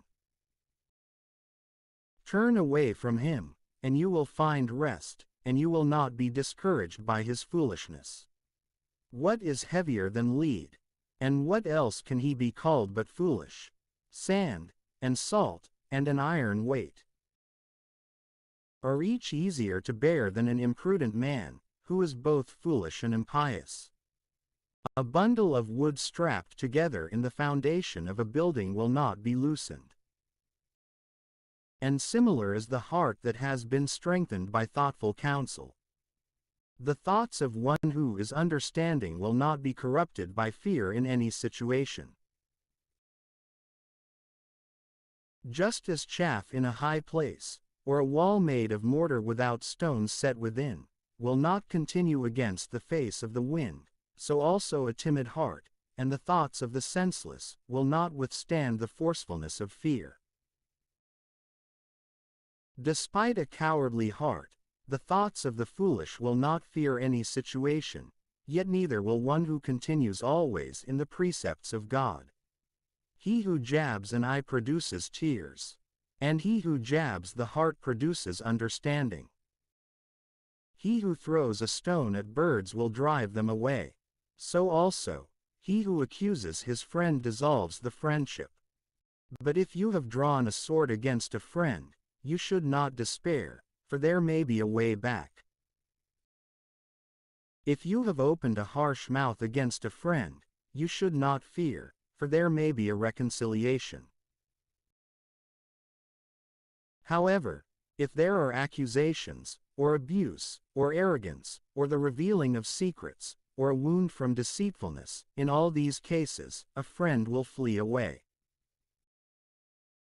Hold to faithfulness with a friend in his poverty, so that you may also rejoice in his prosperity. In the time of his tribulation, remain faithful to him, so that you may also be an heir with him in his inheritance. Just as the steam from an oven, or the smoke from a fire, rises up before a flame, so also do curses and insults and threats rise up before bloodshed.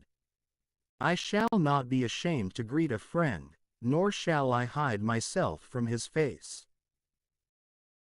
And if misfortunes befall me because of him, I will endure. Anyone who hears of this will be wary around him. Who will provide a keeper for my mouth, and a reliable seal over my lips, so that I may not fall because of them, and so that my tongue does not destroy me? Lord, Father and ruler of my life, may you not abandon me to their counsel, nor permit me to fall by them. They would impose scourges over my thoughts and over the discipline of wisdom in my heart. And they would not spare me from their ignorances, nor would they allow their own offenses to become apparent. And they intend that my ignorances would increase, and my offenses be multiplied, and my sins abound. And so I would fall in the sight of my adversaries, and be rejoiced over by my enemy.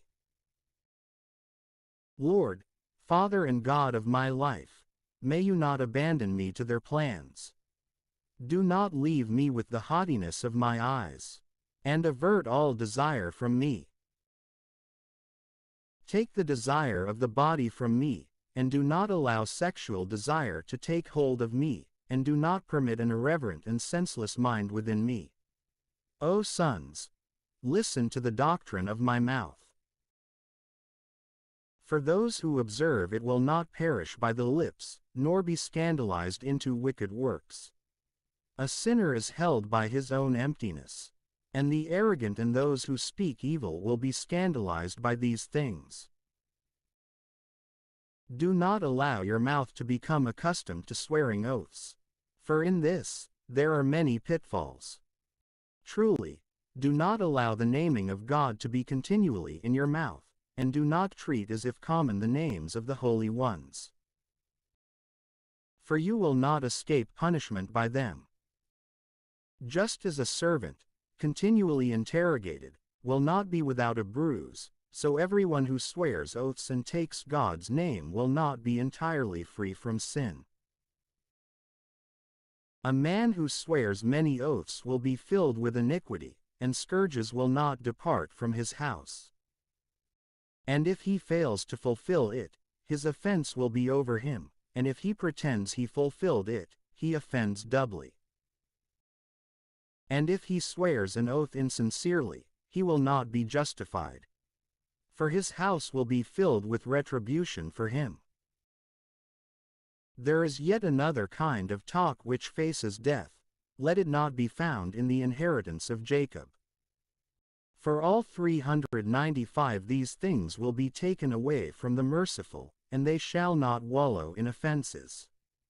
Do not allow your mouth to become accustomed to undisciplined speech. For in this, there is the sin of words.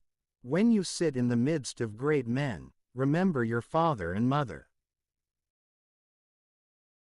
Otherwise, God may forget you, when you are in their sight, and then you would be repeatedly ridiculed and would suffer disgrace, and you might wish that you had never been born, and you might curse the day of your nativity. The man who is accustomed to disgraceful words will not accept instruction, all the days of his life. Two kinds of persons abound in sins, and a third adds wrath and perdition. A desirous soul is like a burning fire, it will not be quenched, until it devours something. And a man who is wicked in the desires of his flesh will not desist until he has kindled a fire. To a man of fornication, all bread is sweet, he will not tire of transgression, to the very end. Every man who transgresses his own bed has contempt for his own soul. And so he says, who can see me? Darkness surrounds me, and the walls enclose me, and no one catches sight of me. Whom should I fear? The Most High will not remember my offenses.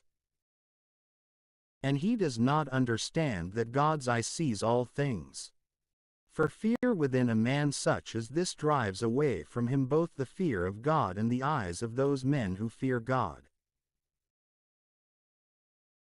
And he does not acknowledge that the eyes of the Lord are much brighter than the sun, keeping watch over all the ways of men, even to the depths of the abyss, and gazing into the hearts of men, even to the most hidden parts.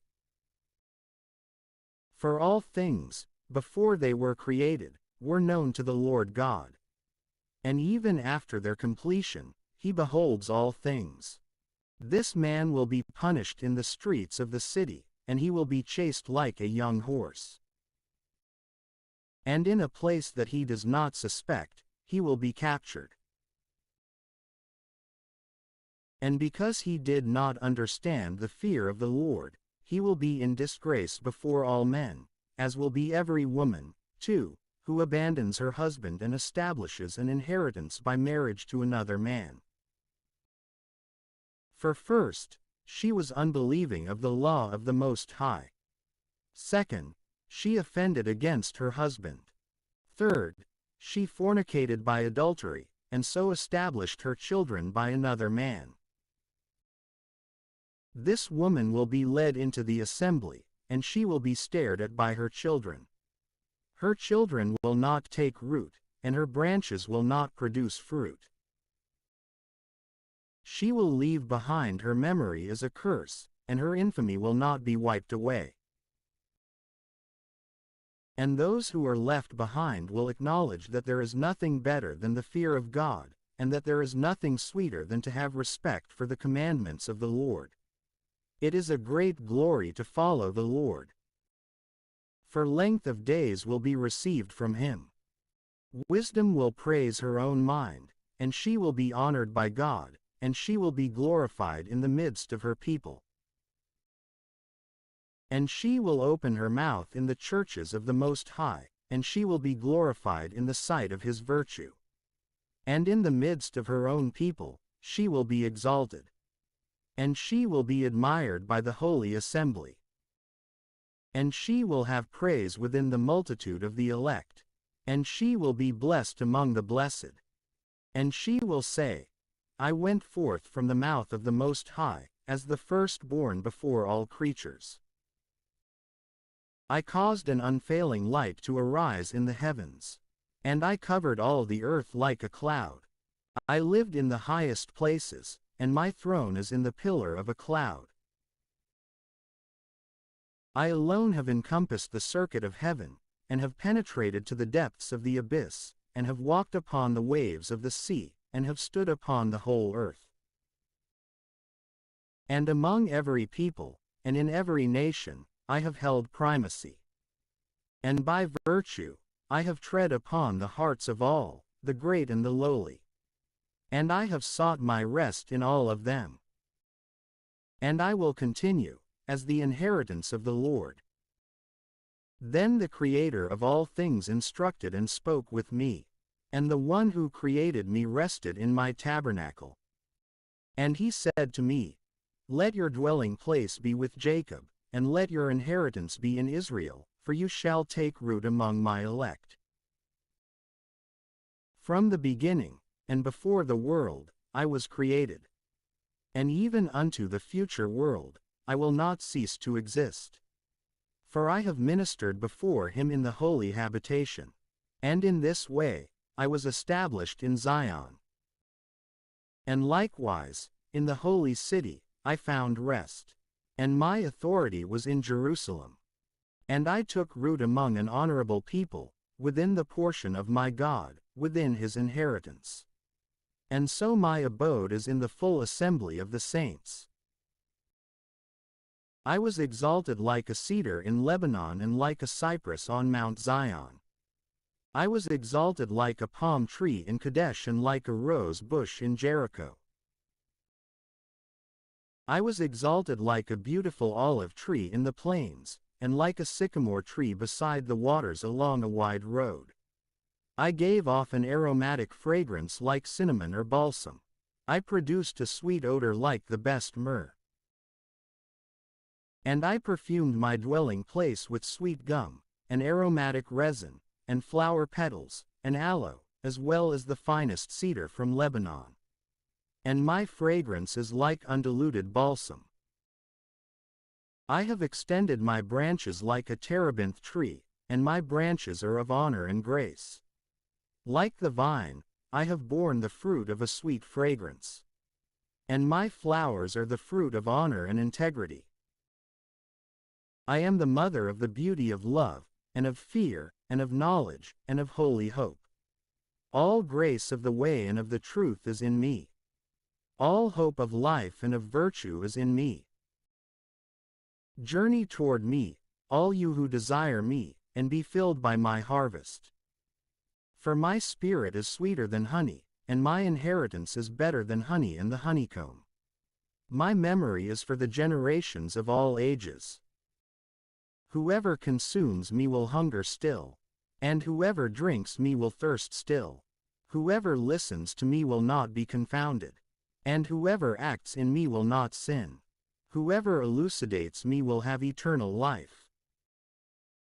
All this is a book of life, and a covenant of the Most High, and an acknowledgement of truth. Moses commanded the law by the precepts of justice, and an inheritance to the house of Jacob, and the promises to Israel. God appointed David as his servant, in order to raise up from him a most mighty king, who would sit upon the throne of honor forever. It is he who fulfills wisdom, like the Pison River and the Tigris River in the first days.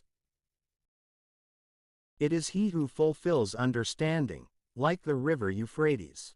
It is he who multiplies understanding, like the river Jordan in the time of the harvest. He sends forth discipline like the light, and he stands forth like the river Gen in the time of the vintage. He first had perfect knowledge of her, for a weaker one would not search for her. 396 For her thoughts abound like the sea, and her counsels abound like the great abyss. I, wisdom, have poured forth rivers. I am like a brook leading to a river of immense waters. I am like a channel flowing from a river. And I went forth from paradise like an aqueduct. I said, I will irrigate my garden of plantings, and I will thoroughly water the fruits of my field. And behold, my brook became overflowing, and my river drew near to the sea. For I illuminate doctrine to all, like the first light. And I will announce doctrine, even to those who are far away. I will reach to all the lower parts of the earth, and I will gaze upon all who sleep, and I will illuminate all who hope in the Lord. Even now, I pour forth doctrine like prophecy. And even now, I bequeath doctrine to those who seek wisdom. And I will not cease from their progeny, even unto the holy time. See how I have not labored for myself alone, but for all who are seeking truth. My spirit is pleased with 3 things. These are approved in the sight of God and men: the harmony of brothers, and the love of neighbors, and a husband and wife agreeing well together. My soul hates 3 kinds of things, and I am greatly distressed over their souls: an arrogant pauper, a wealthy liar, a foolish and senseless elder. The things that you have not obtained in your youth, how will you find them in your old age? How beautiful it is for a gray head to have judgment, and for elders to know counsel. How beautiful it is for those who are aged to have wisdom, and for those who are honored to have understanding and counsel. Great experience is the crown of the aged, and the fear of God is their glory. I have magnified 9 things, overlooked by the heart, and a 10th, I will declare to men with my tongue: a man who finds joy in his children, and one who lives to see the undoing of his enemies. Blessed is he who lives with a wise wife, and he who has not slipped with his tongue, and he who has not served those unworthy of himself. Blessed is he who finds a true friend, and he who describes justice to an attentive ear. How great is he who finds wisdom and knowledge! But there is no one above him who fears the Lord. The fear of God has set itself above all things. Blessed is the man to whom it has been given to have the fear of God. He who holds to it, to whom can he be compared? The fear of God is the beginning of his love, and the beginning of faith has been joined closely to the same. The sadness of the heart is every wound, and the wickedness of a wife is every malice. And a man will choose any wound, but the wound of the heart, and any wickedness, but the wickedness of a wife, and any obstacle, but the obstacle of those who hate him, and any vindication, but the vindication of his enemies. There is no head worse than the head of a serpent, and there is no anger above the anger of a wife. It would be more agreeable to abide with a lion or a dragon, than to live with a wicked wife. A wicked wife changes her face, and she darkens her countenance like a bear, and she displays it like sackcloth. In the midst of her neighbors, her husband groans, and hearing of this, he sighs a little. All malice is brief compared to the malice of a wife. Let the fate of sinners fall upon her. As climbing over sand is to the feet of the aged, says a talkative wife to a quiet man. You should not favor a woman's beauty, and you should not desire a wife for her beauty. The anger and disrespect and shame from a wife can be great. The wife, if she has primacy, is set against her husband. A wicked wife debases the heart, and saddens the face, and wounds the heart. A wife who does not make her husband happy enfeebles the hands and weakens the knees. The beginning of sin came from a woman, and through her, we all die. You should not provide an exit to your water, not even a little, nor should you give permission for a wicked wife to exceed the limit. If she will not walk at your hand, she will confound you in the sight of your enemies. Tear her away from your body, lest she abuse you continually. Blessed is the husband of a good wife, for the number of his years is doubled. A good wife delights her husband, and she will fill up the years of his life with peace. A good wife is a good portion. She will be given the portion of those who fear God, like a man who has done good deeds. But, rich or poor, with a good heart, his countenance will be cheerful at all times. Of 3 things, my heart has been afraid, and at a 4th, my face has shown dread: an accusation made by a city, and the gathering of a mob, and a deceitful false accusation. All these are more grievous than death.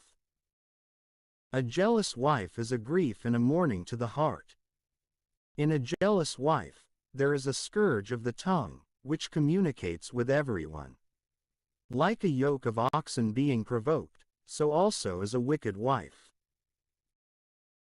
He who has hold of her is like one who has taken hold of a scorpion. An inebriated wife is a great wrath, and her disgrace and indecency will not be covered. The fornication of a wife will become known by the haughtiness of her eyes and by her eyelids, so that her daughter will not also turn away. Keep a strict watch, otherwise, having found an opportunity, she may enjoy herself. Be wary of the irreverence of her eyes, and you should not wonder if she might disregard you. Like a thirsty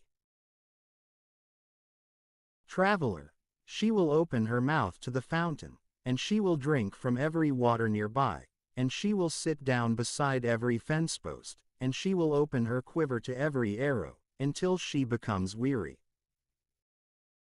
The grace of an attentive wife will delight her husband, and will fatten his bones.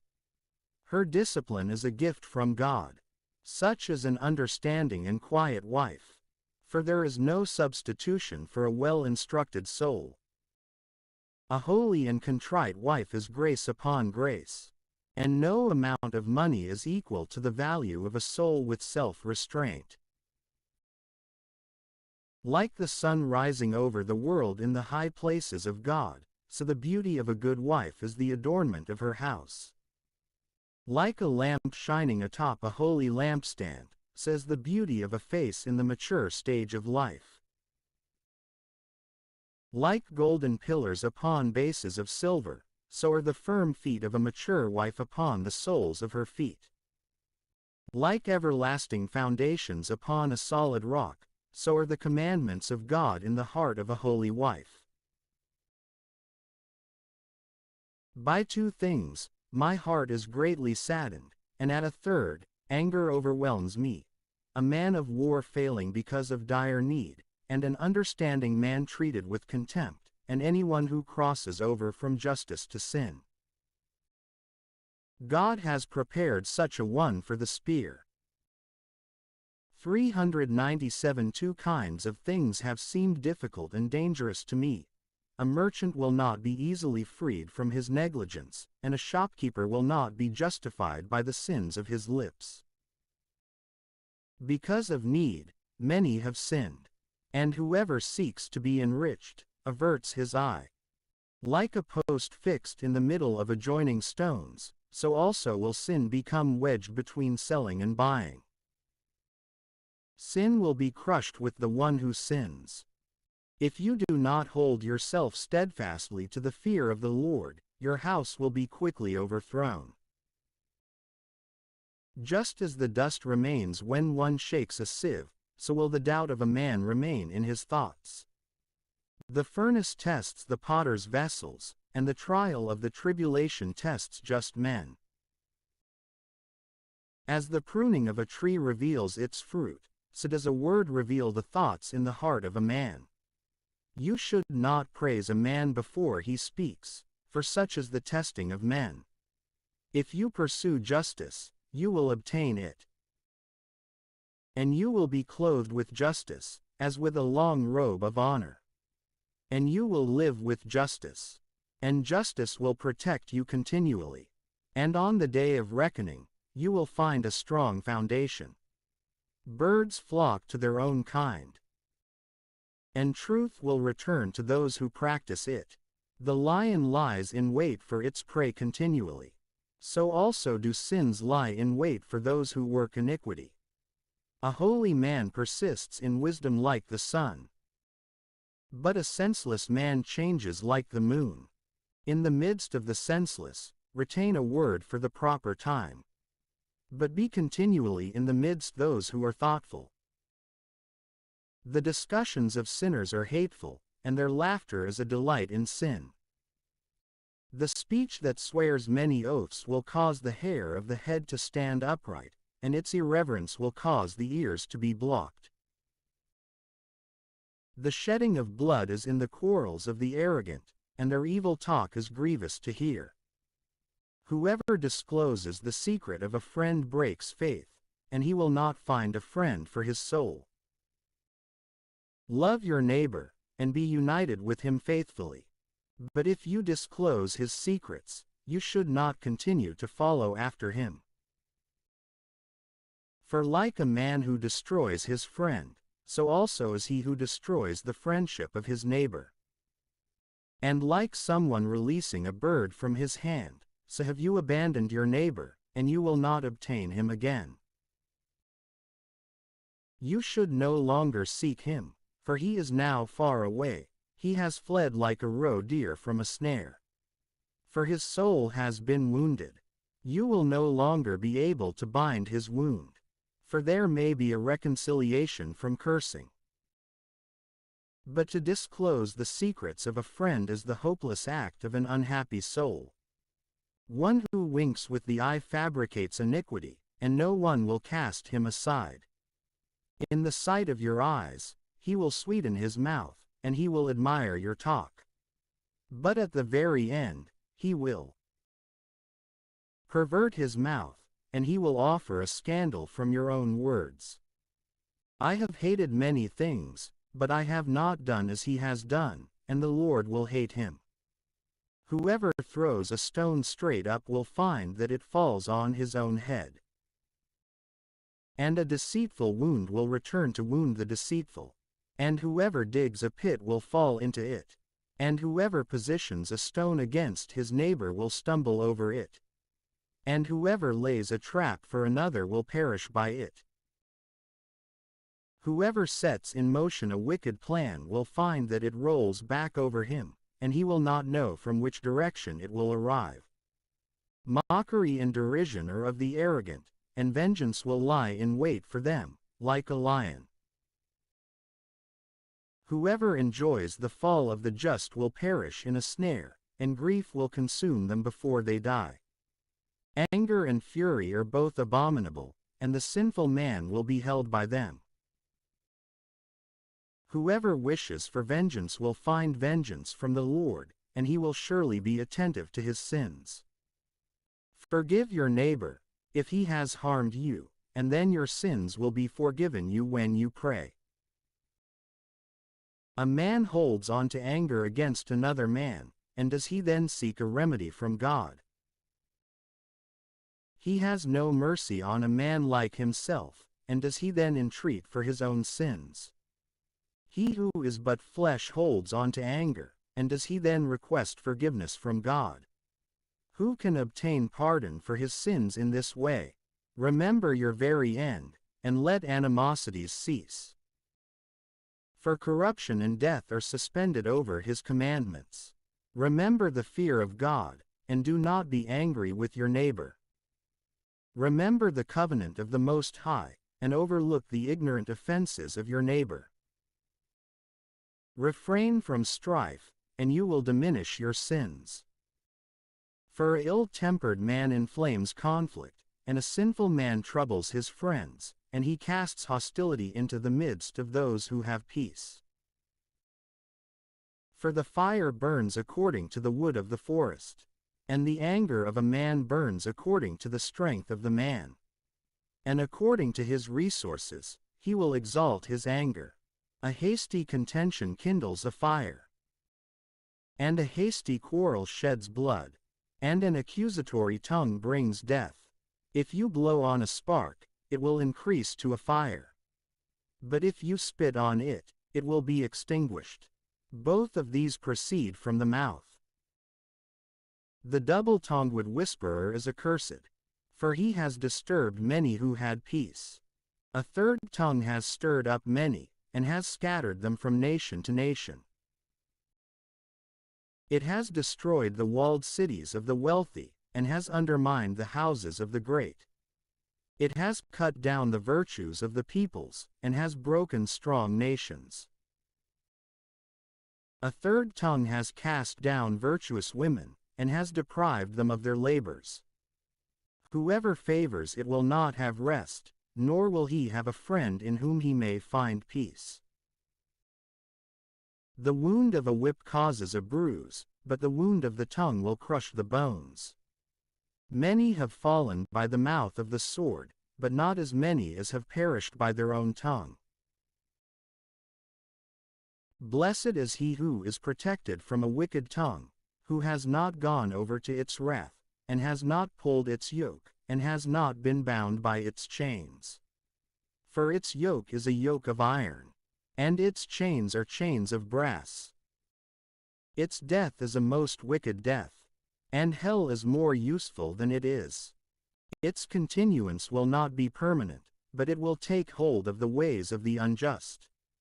And the just will not be burned by its flame. Those who abandon God will fall by it, and it will burn within them and not be quenched. And it will be sent upon them, like a lion, and it will wound them, like a leopard. Hedge your ears with thorns. Do not be willing to listen to a wicked tongue, and make doors and bars for your mouth.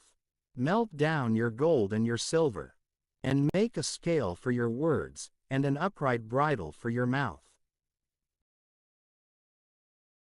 398 And be attentive, lest perhaps you may slip with your tongue, and fall in the sight of your enemies, who are lying in wait for you, and then your fall may be incurable unto death. He shows mercy who lends to his neighbor, for he keeps the commandments by strengthening him.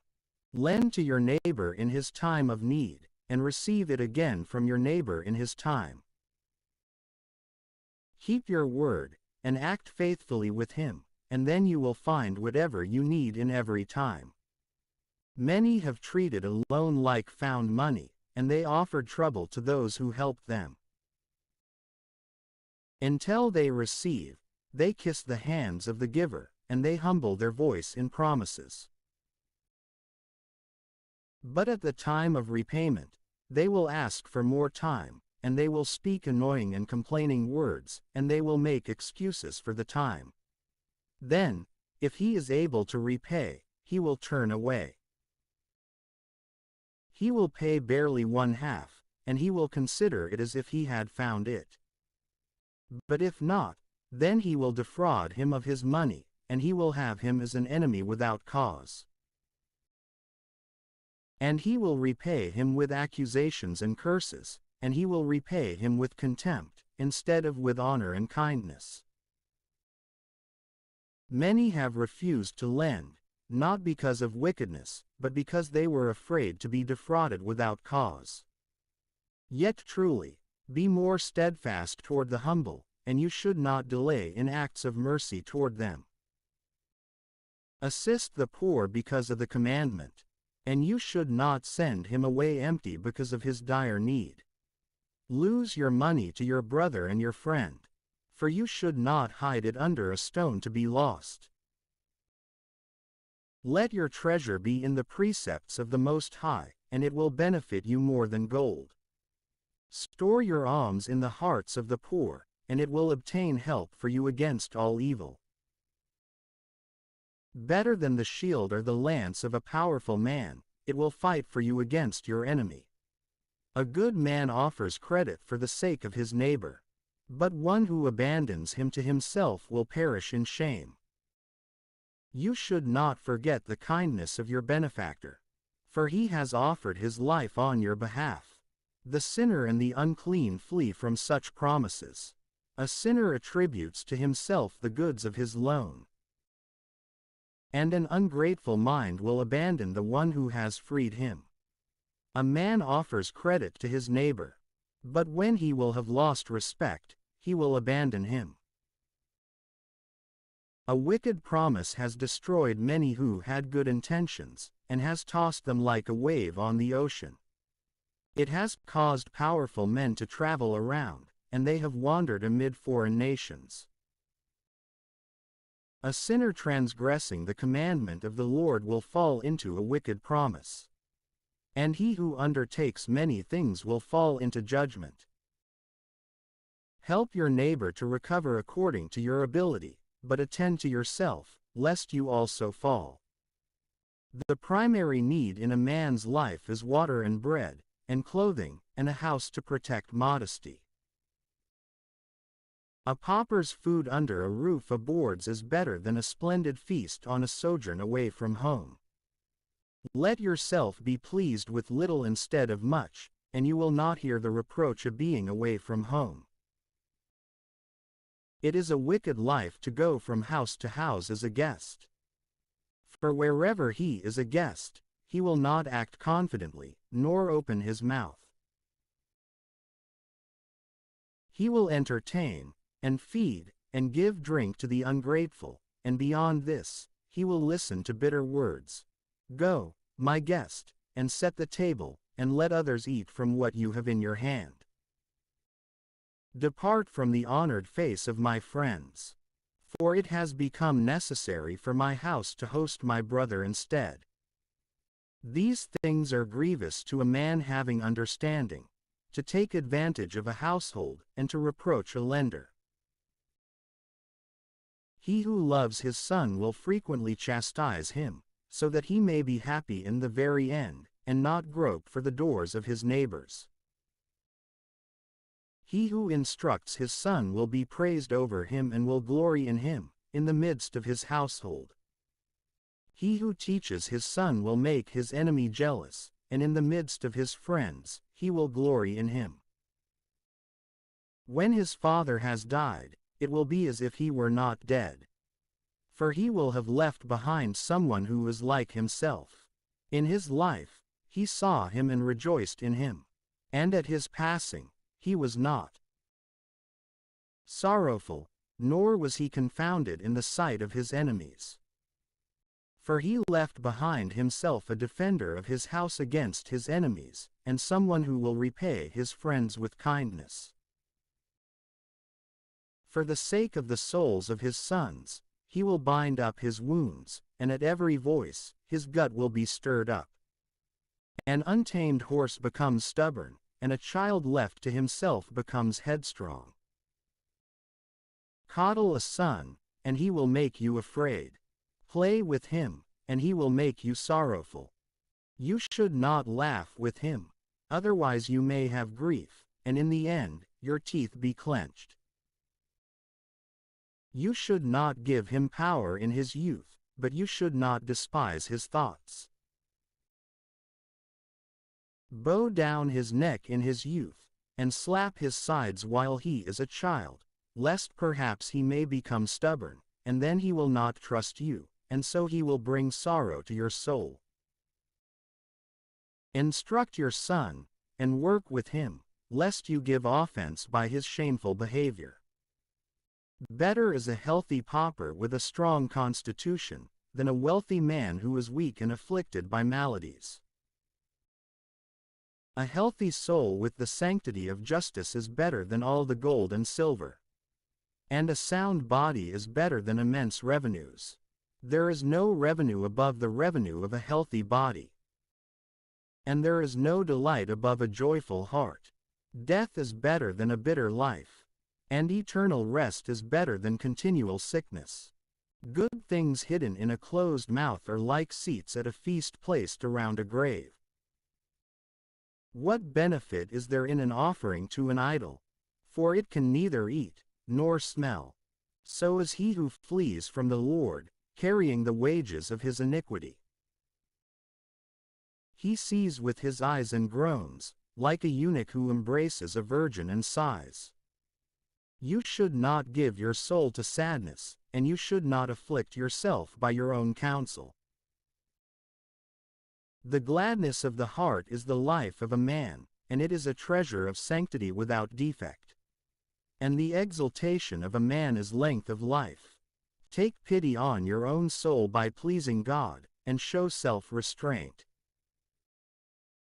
Gather your heart into his sanctity, and drive sadness far away from yourself. For sadness has killed many, and there is no usefulness in it. Envy and anger will diminish your days, and pensiveness will bring old age before its time. A cheerful and good heart is like a feast, and its feasts are formed by diligence. Watching for wealth consumes the flesh, and thinking about it takes away sleep. Anticipation in 399 thought distracts the mind, and a grievous infirmity makes the soul sober. The rich man has labored in gathering wealth, and in his rest, he will be filled with his goods. The poor man has labored in his lowly way, and in the end, he may still be in need. Whoever loves gold will not be justified, and whoever pursues consumption will be consumed by it. Many have been caused to fall because of gold, and it became their ruin by its beauty. Gold is a stumbling block to those who sacrifice for it. Woe to those who pursue it eagerly, for all the imprudent will perish by it. Blessed is the rich man who is found to be without blemish. And blessed is he who has not gone after gold, nor placed his hope in money or treasures. Who is he? For we should praise him. For he has done wonderful things in his life. He has been tested by it, and has become perfect. He will have eternal glory. He was able to transgress, but he has not transgressed. He was able to do evil, but he has not done evil. Therefore, his good things are established in the Lord, and the entire church of the saints will proclaim his almsgiving. Are you seated at a great table? You should not open your mouth over it first. You should not speak in this way. There are many things that are upon it. Remember that a wicked eye is evil. What has been made more wicked than the eye? Therefore, when it sees, it will shed tears over the entire face. You should not extend your hand first, for then, having been corrupted by envy, you would be ashamed. You should not press forward at a feast. Understand which things are your neighbor's and not your own. Make use of the things that are set before you, just as a frugal man would. Otherwise, if you eat much, you will be hated. Cease eating first, for the sake of discipline. And do not eat to excess, lest you offend. And if you sit in the midst of many, you should not extend your hand before they do, and you should not be the first to ask for a drink. How sufficient is a little wine for a well-taught man? For in sleep, you will not labor because of it, and you will not feel pain. Worry, and disease, and torment are with an intemperate man. A healthy sleep is with a temperate man. He will sleep until morning, and his soul will be delighted with him. And if you have been coaxed into eating too much, rise up, go outside, and vomit. And it will refresh you, and you will not bring sickness upon your body. Listen to me, son, for you should not spurn me. And in the very end, you will discover my words. In all your works, be prompt, and then no infirmity will befall you. The lips of many will bless the splendid in bread, for the testimony of his truthfulness is faithful. The city will murmur against the wicked in bread, For the testimony against his wickedness is true. Do not choose to provoke those who love wine, for wine has destroyed many. Fire tests the hardness of iron. Similarly, drinking wine to inebriation will rebuke the hearts of the arrogant. Drinking wine in sobriety gives a contented life to men. If you drink it in moderation, you will be sober. What is life to him who is diminished by wine? What can cheat him of his life? Death. From the beginning, wine was created for cheerfulness, but not for inebriation. Wine taken in moderation lifts up the mind and the heart. Sober drinking is healthful to mind and body. Wine taken in excess stirs up conflict and anger, and brings many to ruin. Wine taken in excess is bitter to the soul. The effects of inebriation are a stumbling block to the imprudent, diminishing strength and causing wounds. You should not argue with your neighbor during a banquet of wine. And you should not spurn him in his cheerfulness. You should not speak words of reproach to him. And you should not press him with repeated requests. Have they appointed you as a leader? Do not be willing to be extolled. Be among them as one of them. Have concern for them, and in this way sit down with them, and when you have explained all your concerns, sit back. Then you may rejoice because of them, and you may receive a crown as an adornment of grace, and so obtain the dignity of the assembly. Speak, you who are greater by birth. For it is fitting for you to speak the first word with careful knowledge. But you should not hinder the music. Where no one is listening, you should not pour out words. And do not choose to be extolled improperly for your wisdom. A gemstone of garnet is set amid an ornament of gold, and a concert of music is set amid a banquet of wine. Just as a signet of emerald is set amid a work of gold, so is a melody of music set amid delightful and moderate wine. Listen silently, and for your reverence, good graces will be added to you. Young man, speak in your own case only reluctantly. If you have been asked twice, let your response be concise. In many matters, be as if you lack knowledge, and listen silently as well as intently. In the midst of great men, you should not be presumptuous. And where the elders are present, you should not speak much. Lightning goes before a hailstorm, and grace goes before modesty. And so, for your reverence, good graces will be added to you. And at the hour for rising, you should not be lax.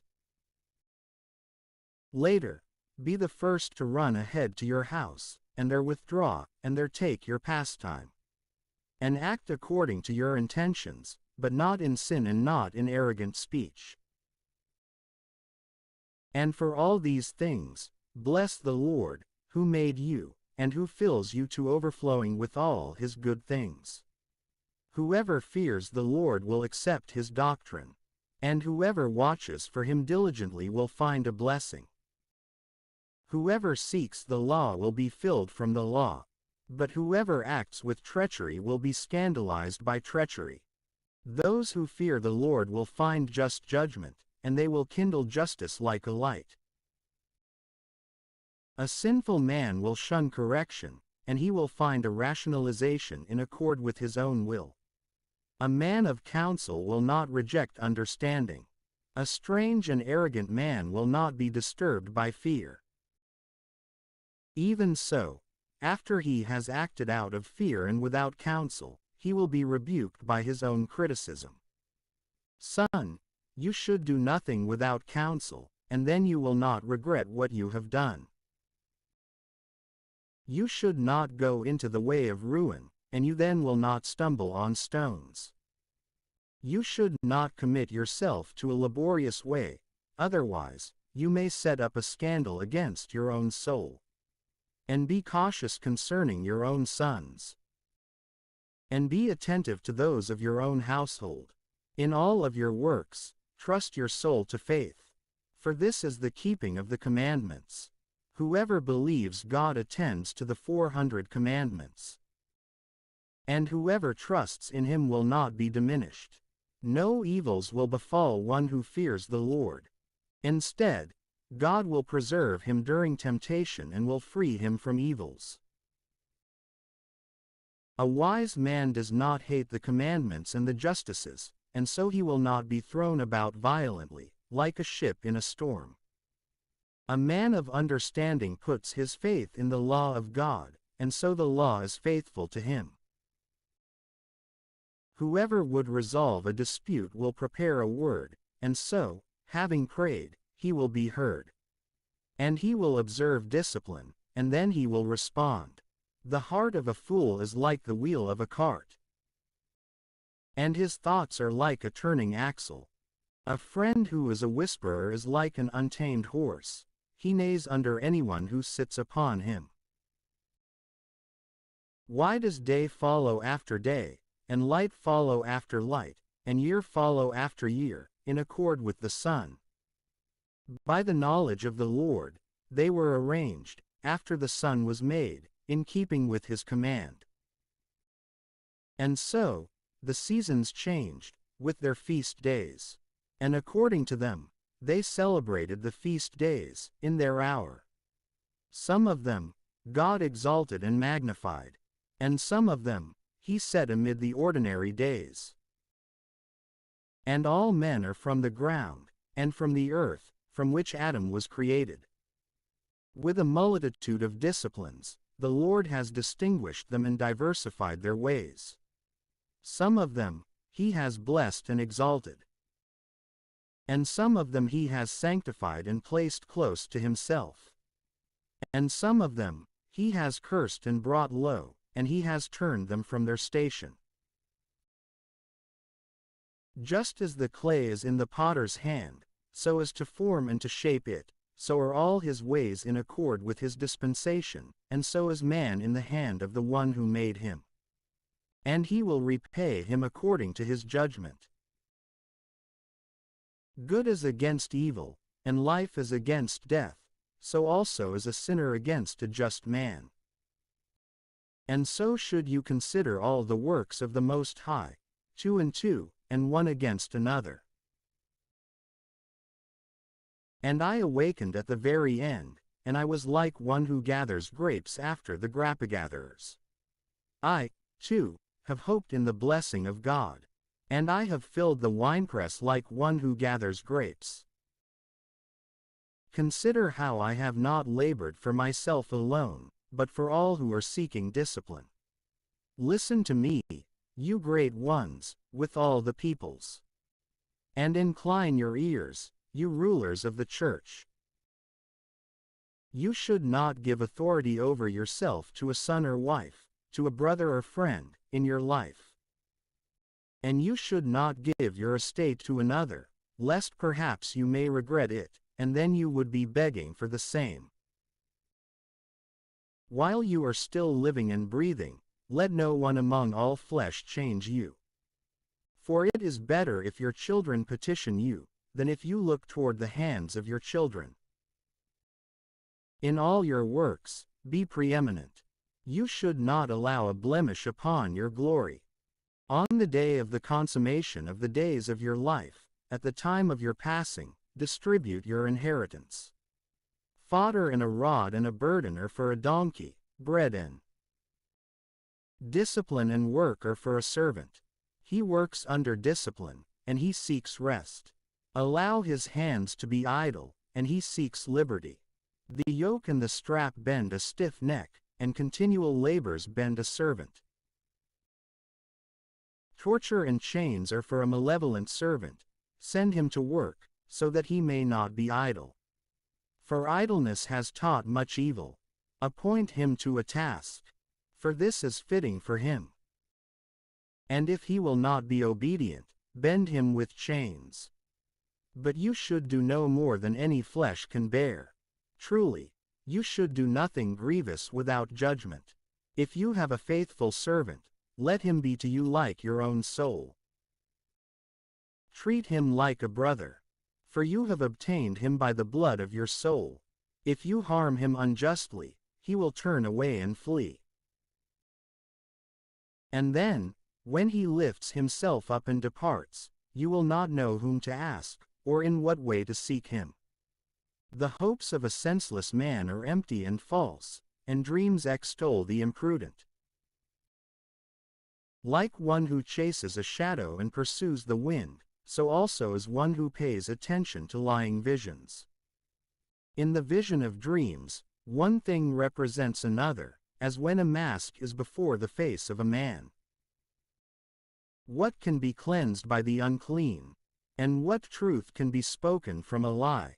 Erroneous divinations and false signs and the dreams of evildoers are emptiness. For your heart suffers from imagination, like a woman suffering in childbirth. Unless it is a visitation sent from the Most High, you should not set your heart upon it. For dreams have caused many to go astray, and those who have hoped in them have fallen away. The word of the law will be fulfilled without a lie, and wisdom will be made plain in the mouths of the faithful. He who has not been tested, what does he know? A man with much experience will consider many things. And whoever has learned much will explain with understanding. He who has no experience knows little. And he who has done many things has made many mistakes. He who has not been tested, what kind of things can he know? He who has been deceived will be more cunning. I have seen much by wandering, and the customs of many things. At times, I have even been in danger of death because of these things, but I was freed by the grace of God. The spirit of those who fear God is sought, and they will be blessed by his providence. For their hope is in him who saves them, and the eyes of God are on those who love him. Those who fear the Lord will tremble at nothing, and they will not be terrified. For he is their hope. The soul of him who fears the Lord is blessed. To whom should he look, and who is his strength? The eyes of the Lord are upon those who fear him. He is a powerful protector, a firmament of virtue, a shelter from the heat, and a covering from the midday sun, a guardian from offenses, and a helper from falling, who exalts the soul and illuminates the eyes, and who gives health and life and blessing. An immolation from iniquity is a stained oblation, and the derisions of the unjust are not well-pleasing. The Lord is only for those who persevere for him in the way of truth and justice. The Most High does not approve of the gifts of the iniquitous. Neither does he have respect for the oblations of the unjust, neither will he forgive their sins because of the multitude of their sacrifices. Whoever offers a sacrifice from the substance of the poor is like one who sacrifices the son in the sight of his father. The bread of the indigent is the life of the poor. Whoever cheats them out of it is a man of blood. Whoever takes away the bread of sweat is like one who kills his neighbor. He who sheds blood, and he who cheats the hired hand out of his wages, are brothers. 401 When one builds and another destroys, what benefit do they have from their labor? When one prays and another curses, whose voice will God heed? He who washes himself after touching the dead, and then touches him again, what was the benefit of his washing? Similarly, a man who fasts for his sins, and then does the same. Again, what was the benefit of his humbling himself? Who will heed his prayer? Whoever observes the law multiplies oblations. It is a salutary sacrifice to attend to the commandments and to withdraw from all iniquity. And to depart from injustice is to offer a propitiatory sacrifice for injustices and a supplication for sins. Whoever gives thanks, offers a gift of fine flour, and whoever acts with mercy, offers a sacrifice. To withdraw from iniquity is well-pleasing to the Lord, and to withdraw from injustice is a supplication for sins. You should not appear empty before the sight of the Lord. For all these things are to be done because of the commandment of God. The oblation of the just fattens the altar, and is a fragrance of sweetness in the sight of the Most High. The sacrifice of the just is acceptable, and the Lord will never forget the memorial of it. Render glory to God with a good heart, and you should not reduce the first fruits of your hands. With every gift, have a cheerful countenance, and sanctify your tithes with exultation. Give to the Most High according to his gifts to you, and act with a good eye toward the creations of your hands. For the Lord gives recompense, and he will repay you 7 times as much. Do not be willing to offer corrupt gifts, for he will not accept them, and do not be willing to consider an unjust sacrifice.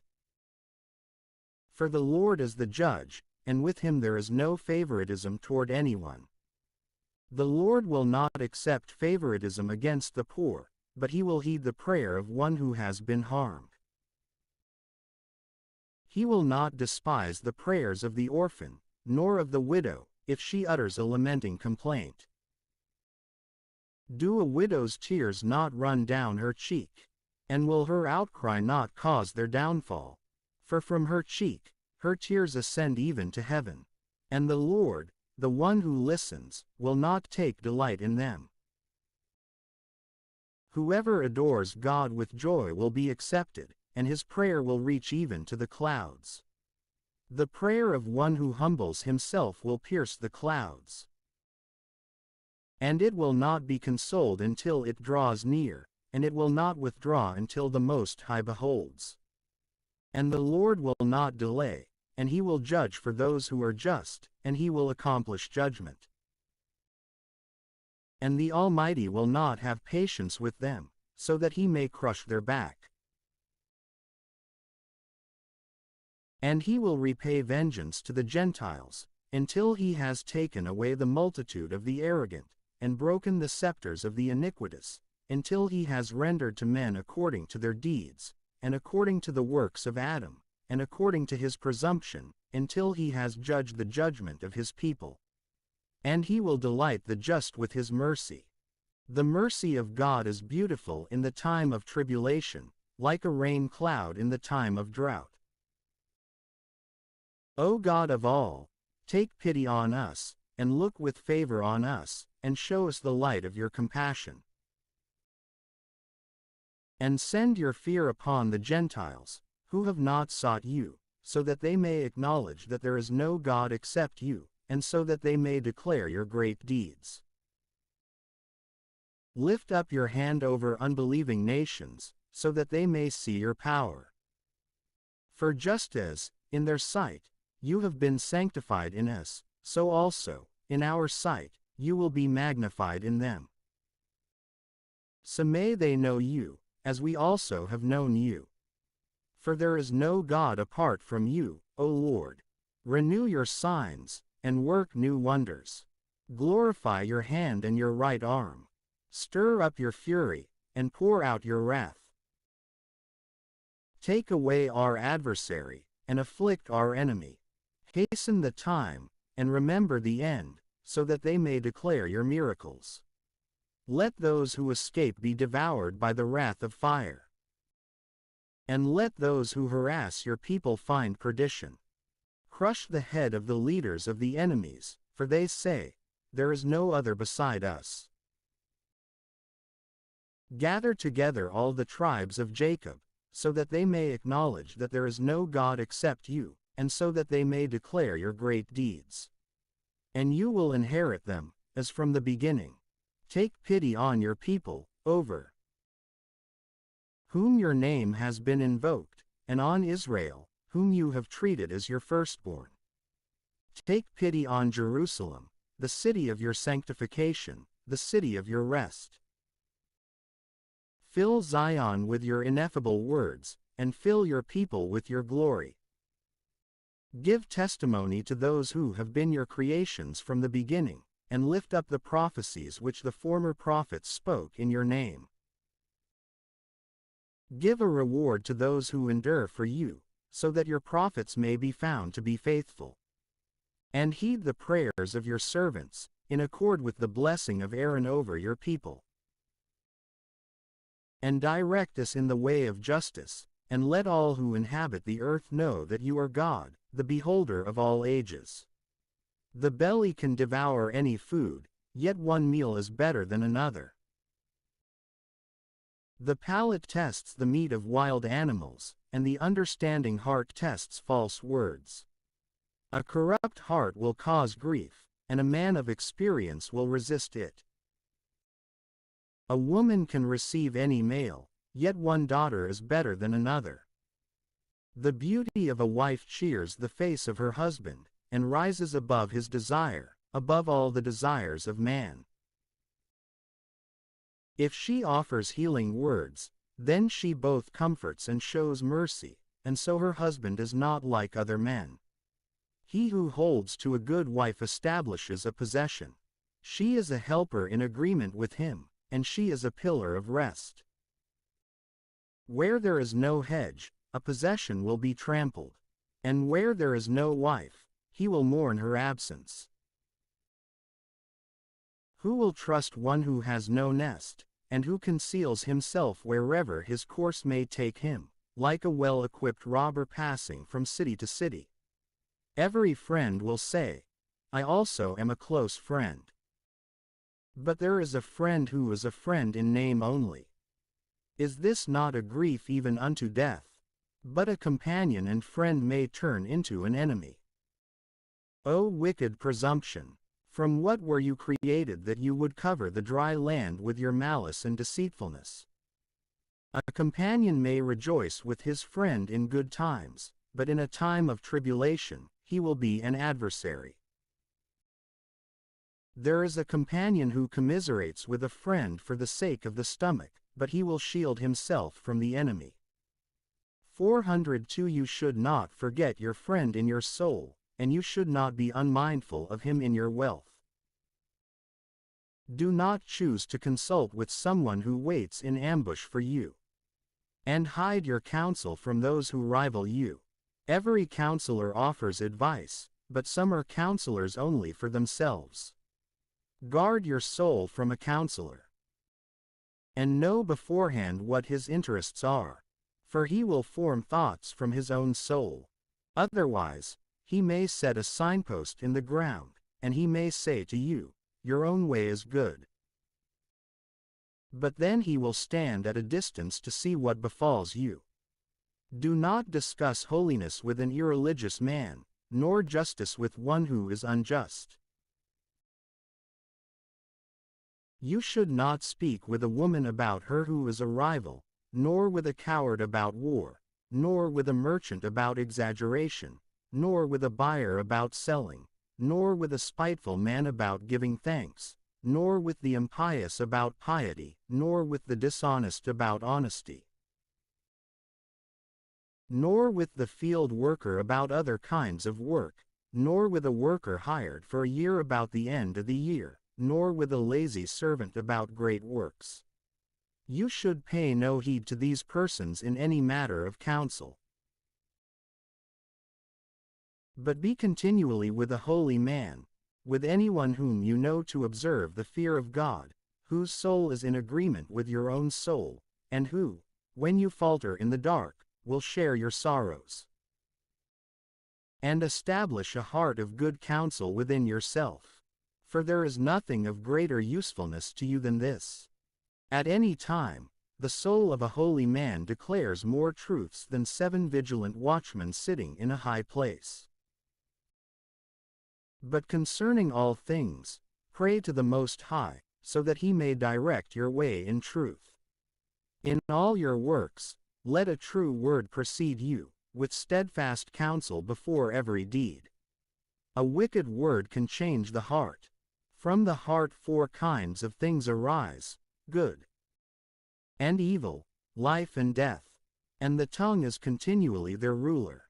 There is a man who is an astute teacher of many, and yet this is useless to his own soul. A man of experience has taught many, and this is pleasant to his own soul. Whoever speaks mere rhetoric is hateful, he will be deceived in every matter. Grace is not given to him from the Lord, for he has been deprived of all wisdom. There is a wise man who is wise within his own soul, and the fruit of his understanding is praiseworthy. A wise man instructs his own people, and the fruit of his understanding is faithful. A wise man will be filled with blessings, and those who see will praise him. The life of a man is in the number of his days, but the days of Israel are innumerable. A wise man will inherit honor among the people, and his name will live in eternity. Son, test your own mind in your life, and if it is lacking, you should not give it authority. For not all things are fitting for all persons, and not every kind of thing is agreeable to every soul. Do not choose to be eager during any feast, and you should not act with excess toward any food. For in excessive eating there will be infirmity, and gluttony will continue even unto illness. By excessive drinking, many have passed away, but he who abstains will add to his life. Honor the physician because of necessity, and because the Most High created him. For all healing is from God, and so he will receive gifts from the King. The expertise of the physician will lift up his head, and in the sight of great men, he will be praised. The Most High has created medicines from the earth, and a prudent man will not abhor them. Was not bitter water made sweet with wood?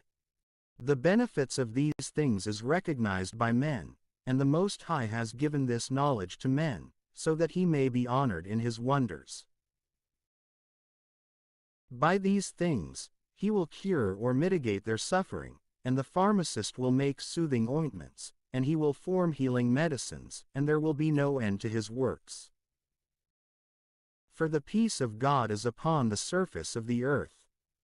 Son, in your infirmity, you should not neglect yourself, but pray to the Lord, and he will cure you. Turn away from sin, and direct your hands, and cleanse your heart from every offense.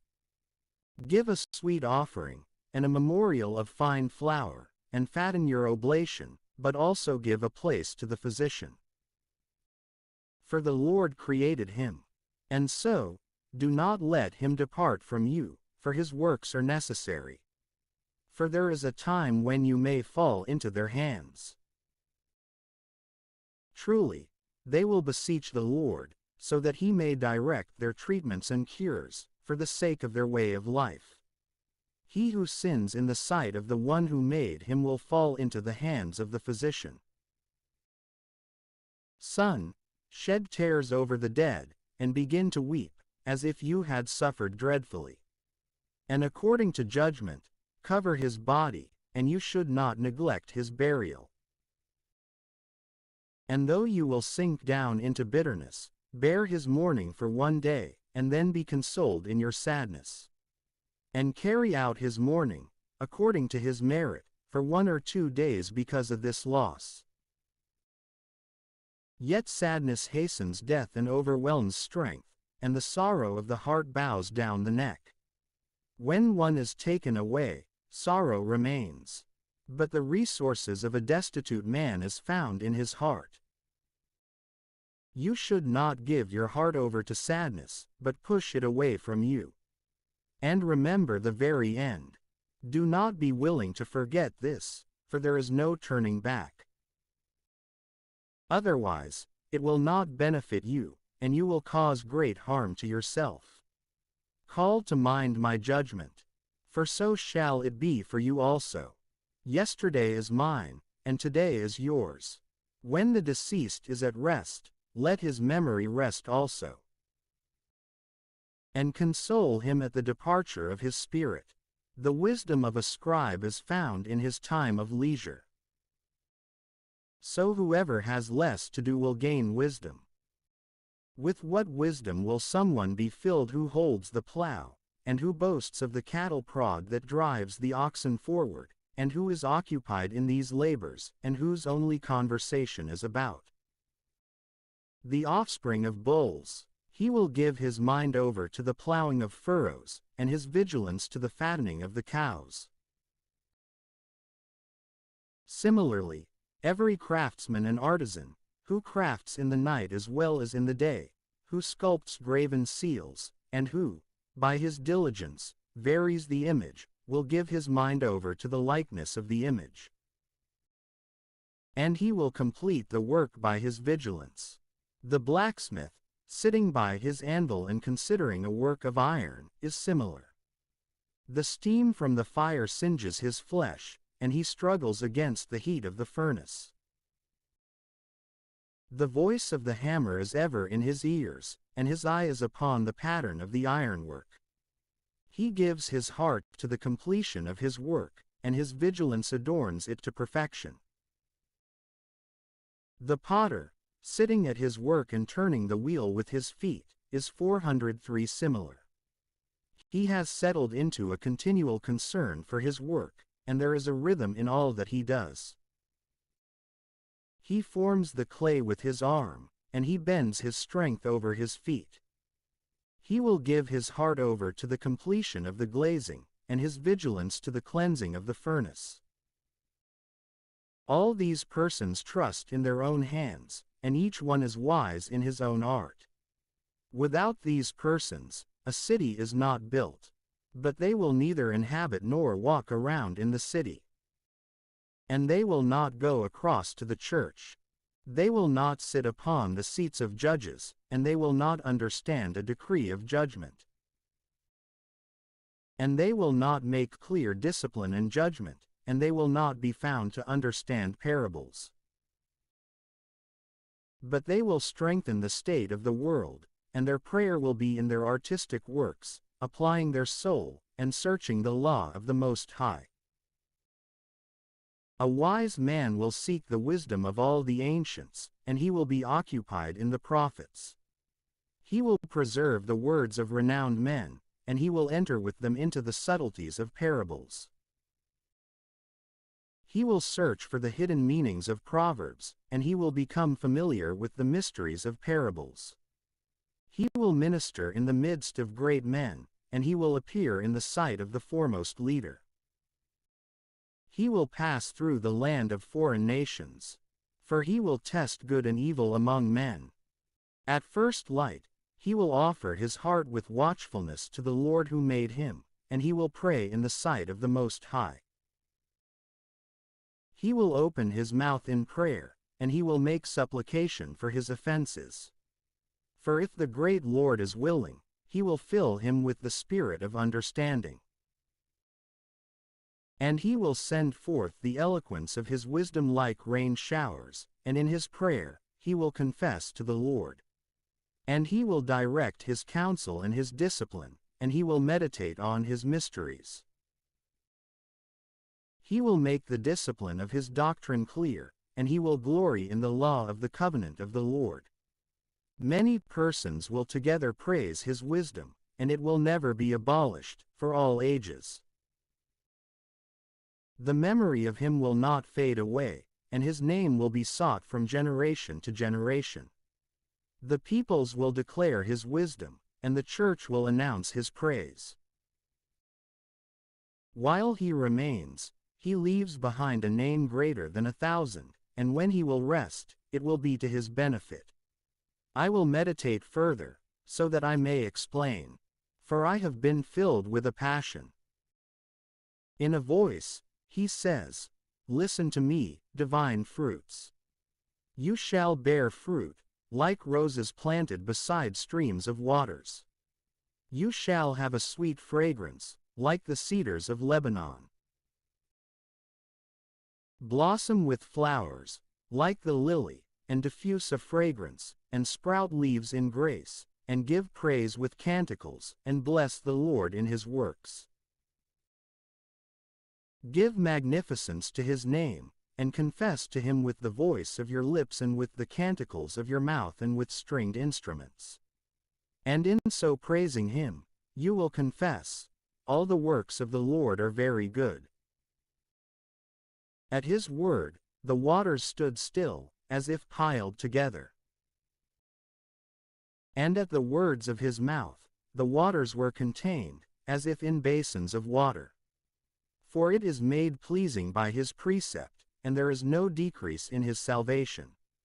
The works of all flesh are in his sight, and there is nothing hidden from his eyes.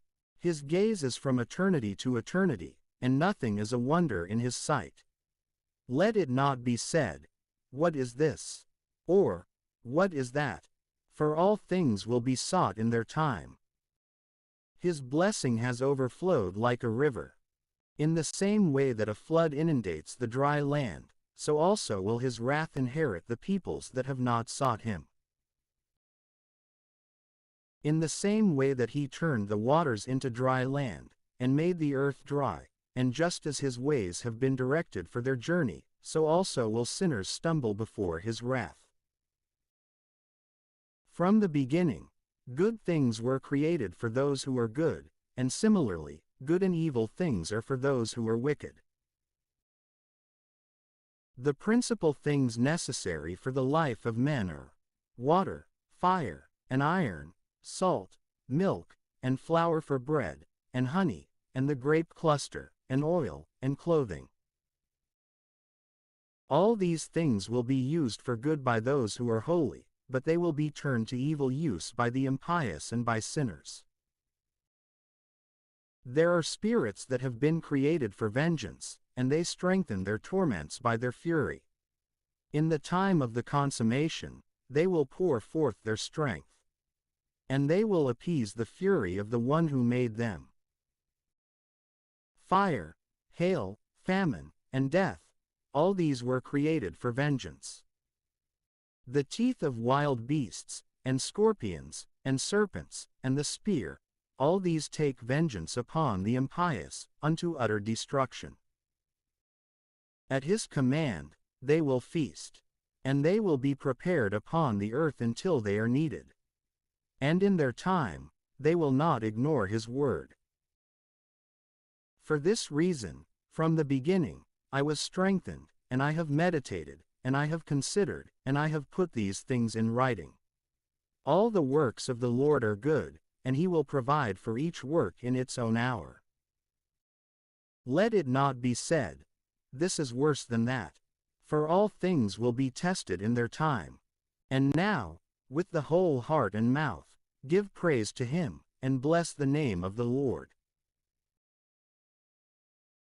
A great occupation was created for all men, and a heavy yoke is upon the sons of Adam, from the day of their departure from their mother's womb, even until the day of their burial into the mother of all, their thoughts, and the fears of their heart.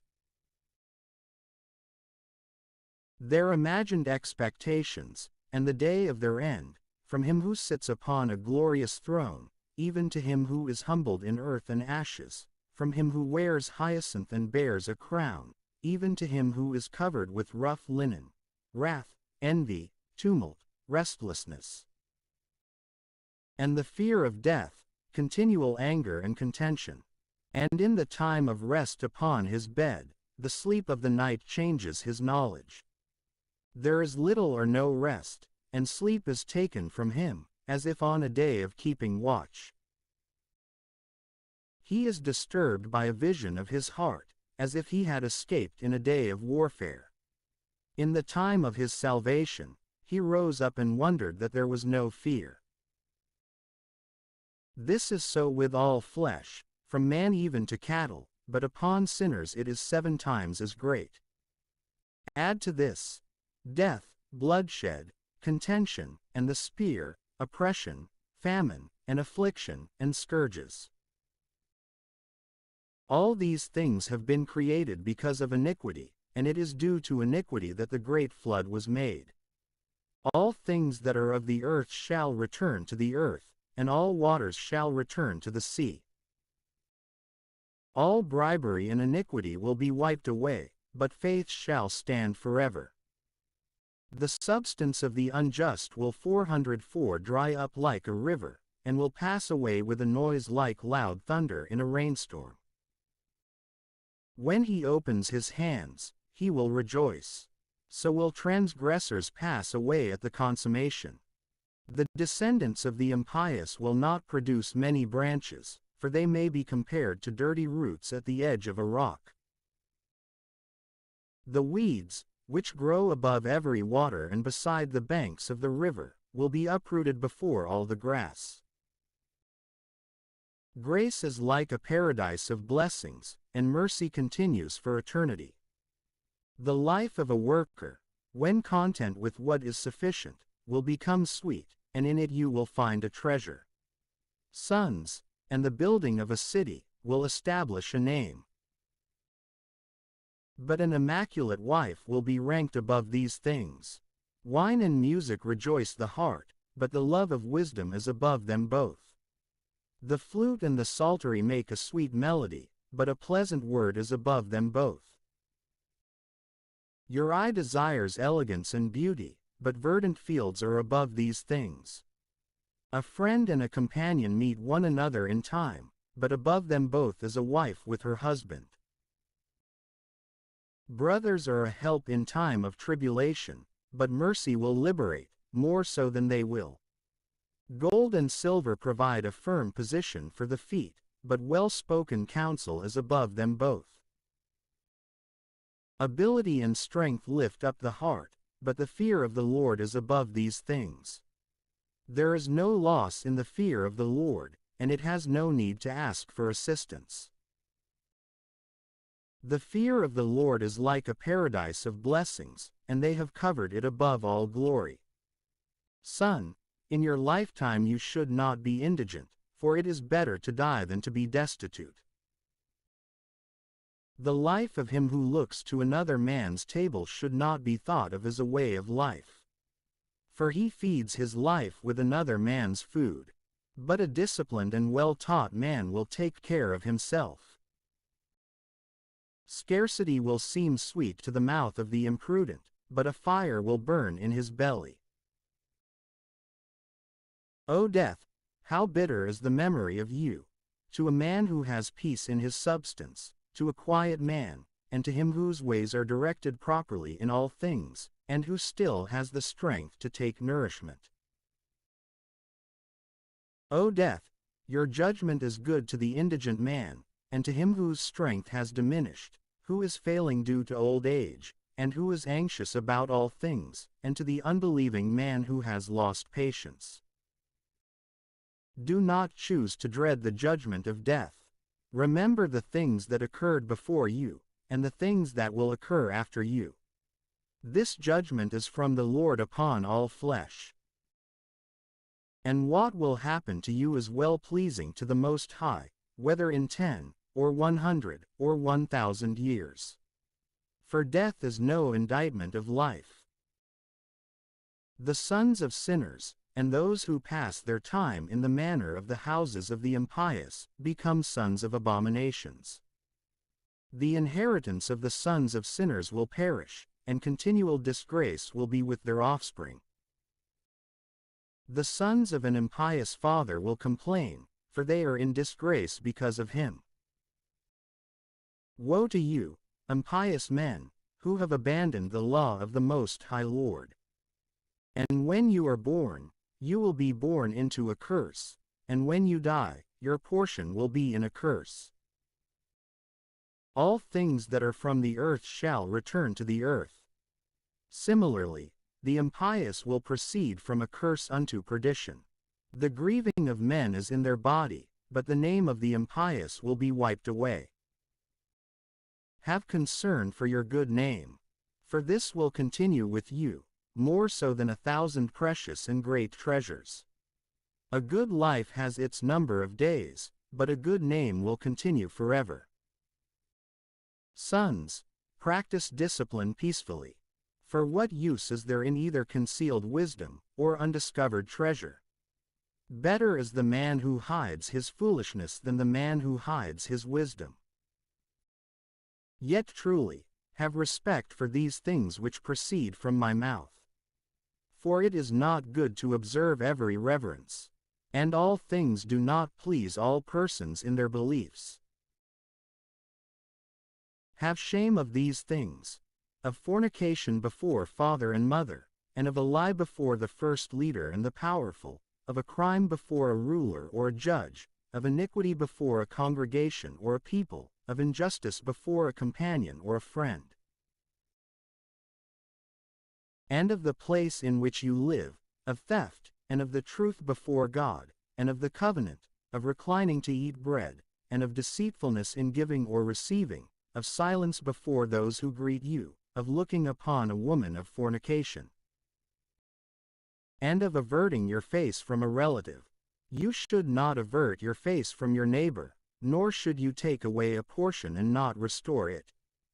You should not stare at another man's wife, and nor pursue his handmaid, nor approach her bed.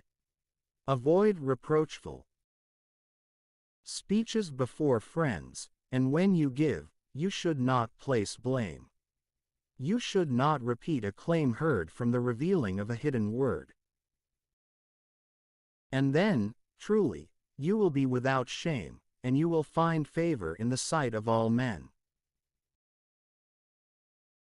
You should not accept the reputation of someone, so that you would sin, nor should you be confounded in any of the following things: in the law of the Most High and his covenant, or by giving a judgment to justify the impious, in a word among companions and fellow travelers, or by distributing the inheritance of friends, in the fairness of scales and weights, or in acquiring much or little, by the corruption of buying and negotiating, or in the ample discipline of children, or in causing the side of a wicked servant to bleed. A seal is good over a wicked wife. Where there are many hands, seal and deliver all things by number and weight, and truly, give and receive everything in writing. You should not have shame in correcting the senseless, the foolish, and those youths who would judge their elders. And so shall you be well instructed in all things and well approved in the sight of all the living. The vigilance of a father for his daughter is hidden, and his concern for her takes away his sleep. For perhaps, in her adolescence, she might be brought into adulthood. Or when she lives with her husband, she might become hateful. In her virginity, she might be defiled, and then she may be found to be pregnant in her father's house. Or perhaps, when she lives with her husband, she might stray, or at least become barren. Keep a close watch over a self-indulgent daughter.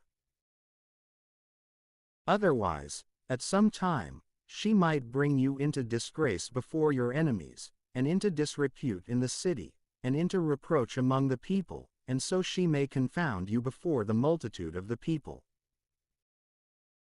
She should not choose to gaze upon the beauty of every man, and she should not choose to spend her time in the midst of married women. For a moth 405 goes forth from garments, and iniquity over a man goes forth from a woman. Yet iniquity over a man is better for her than if a married woman, seeking to benefit her, instead leads her into confusion and disgrace. And now, I will remember the works of the Lord, and I will announce what I have seen. The words of the Lord are in his works.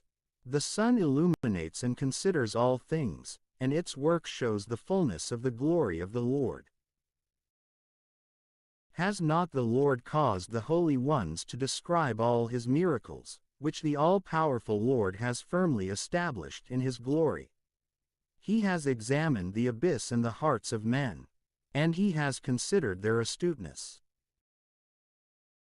For the Lord comprehends all knowledge, and he has gazed upon the signs of the times, announcing the things of the past, as well as the things of the future, and revealing the traces of hidden things.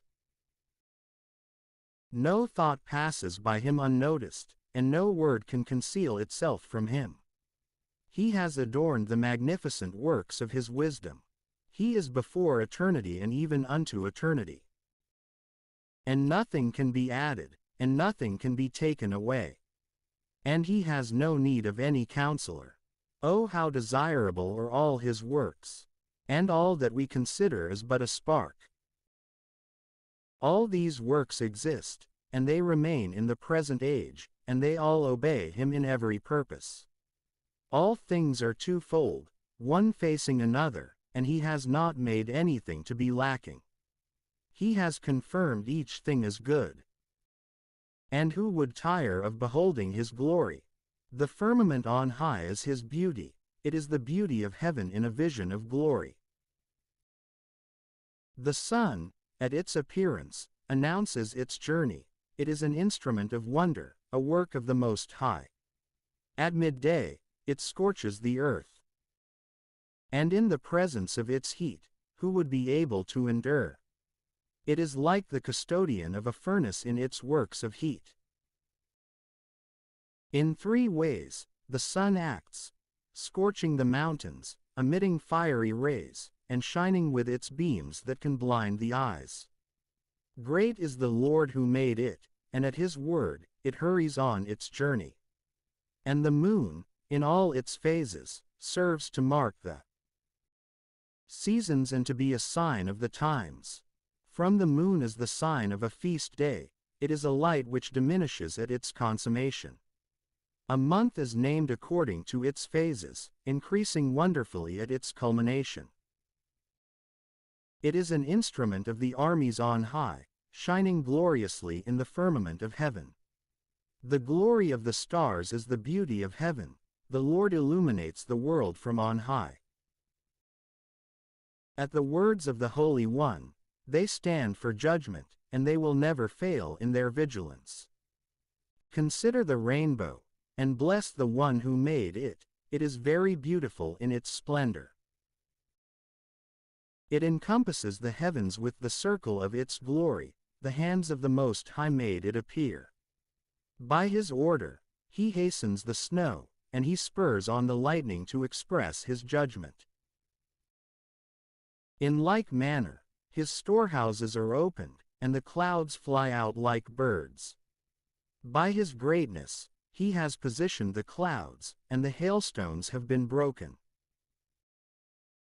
At his glance, the mountains will be shaken, and by his will, the south wind will blow. The voice of his thunder will reverberate through the earth, by a storm from the north, and by a gathering of the whirlwind.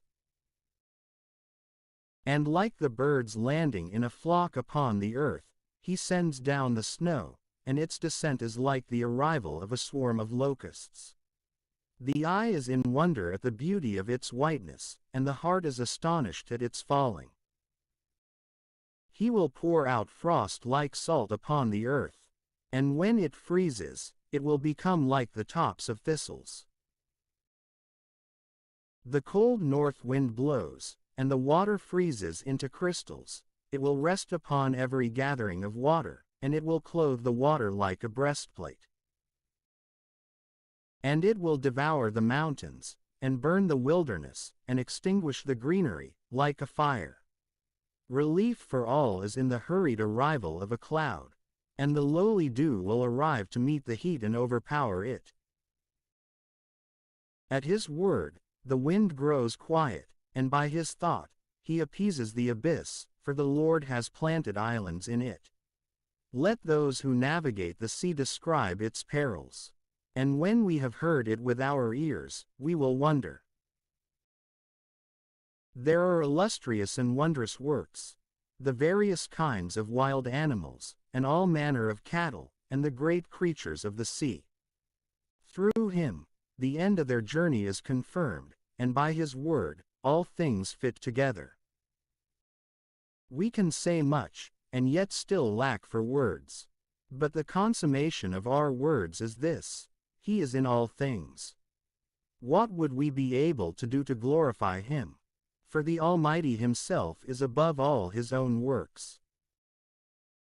The Lord is terrible, and exceedingly great, and his power is wonderful. Glorify the Lord as much as you are able, yet still he will far exceed this. for his magnificence is beyond wonder. Bless the Lord and exalt him, as much as you are able. But he is beyond all praise. When you exalt him, use all your ability, and do not cease in this labor. For you can never comprehend him. Who will see him and explain? And who will magnify him, as he is from the beginning? There are many things, hidden from us, which are greater than these things. For we have seen but a few of his works. But the Lord has made all things, and he has given wisdom to those who act with piety. Let us praise the men of glory, and our ancestors in their generation. The Lord has wrought great glory, by his own magnificence, from ancient times. There are those who rule with their authority, men of great virtue, who are gifted with prudence. There are those who announce among the prophets, with the dignity of prophets. And there are those who rule over the present generation, by the virtue of prudence, with very holy words for the people. There are those who, by their skill, compose musical themes, so as to set the verses of Scripture to music. There are men rich in virtue, who make a study of beauty, who live in peacefulness in their houses. All these obtained glory in their generations, and they had praise in their days. They left behind a name for those who were born of them, so that their praises might be described. But for some of them, there is no memorial. They have passed away as if they had never existed, and they have become as if they had never been born, and their sons along with them. But these were men of mercy, whose pious deeds have not failed. Good things continue with their offspring. Their descendants are a holy inheritance, and their offspring stand firm in the covenants. And because of them, their sons remain even unto eternity. Their offspring and their glory will not be forsaken. Their bodies were buried in peace, and their name lives on, from generation to 406 generation. Let the people declare their wisdom, and let the church announce their praise. Enoch pleased God, and he was transferred to paradise, so that he might offer repentance to the nations. Noah was found to be perfect and just, and so, in the time of wrath, he was made a reconciliation. As a result, there was a remnant left for the earth, when the great flood was made. The covenants of the world were placed with him, so that all flesh would not be wiped away by the great flood. Abraham was the great father of a multitude of nations, and no one was found to be like him in glory. He observed the law of the Most High, and he formed a covenant with him. In his flesh, he caused the covenant to stand, and when tested, he was found to be faithful. Therefore, by an oath, he gave glory to him among his people, so as to increase him like the dust of the earth, and to exalt his offspring like the stars, and to give an inheritance to them from sea to sea, and from the river even to the ends of the earth. And he acted in like manner toward Isaac, because of his father Abraham. The Lord gave the blessing of all the nations to him, and he confirmed his covenant upon the head of Jacob. He acknowledged him in his blessings, and he gave an inheritance to him, and he distributed to him the portion of the 12 tribes. And he preserved for him men of mercy, who were found to have grace before the eyes of all flesh. Moses was beloved by God and men. The remembrance of him is a blessing. He made him like the holy ones in glory, and he magnified him by the fear of his enemies, and he appeased great portents by his words. He glorified him in the sight of kings, and he gave commandments to him in the sight of his people, and he revealed his glory to him. He made him holy by his faith and meekness, and he chose him from among all flesh. For he heard him and his voice, and he led him into a cloud. And he gave him precepts in his presence, with a law of life and discipline, so as to teach Jacob his covenant and Israel his judgments.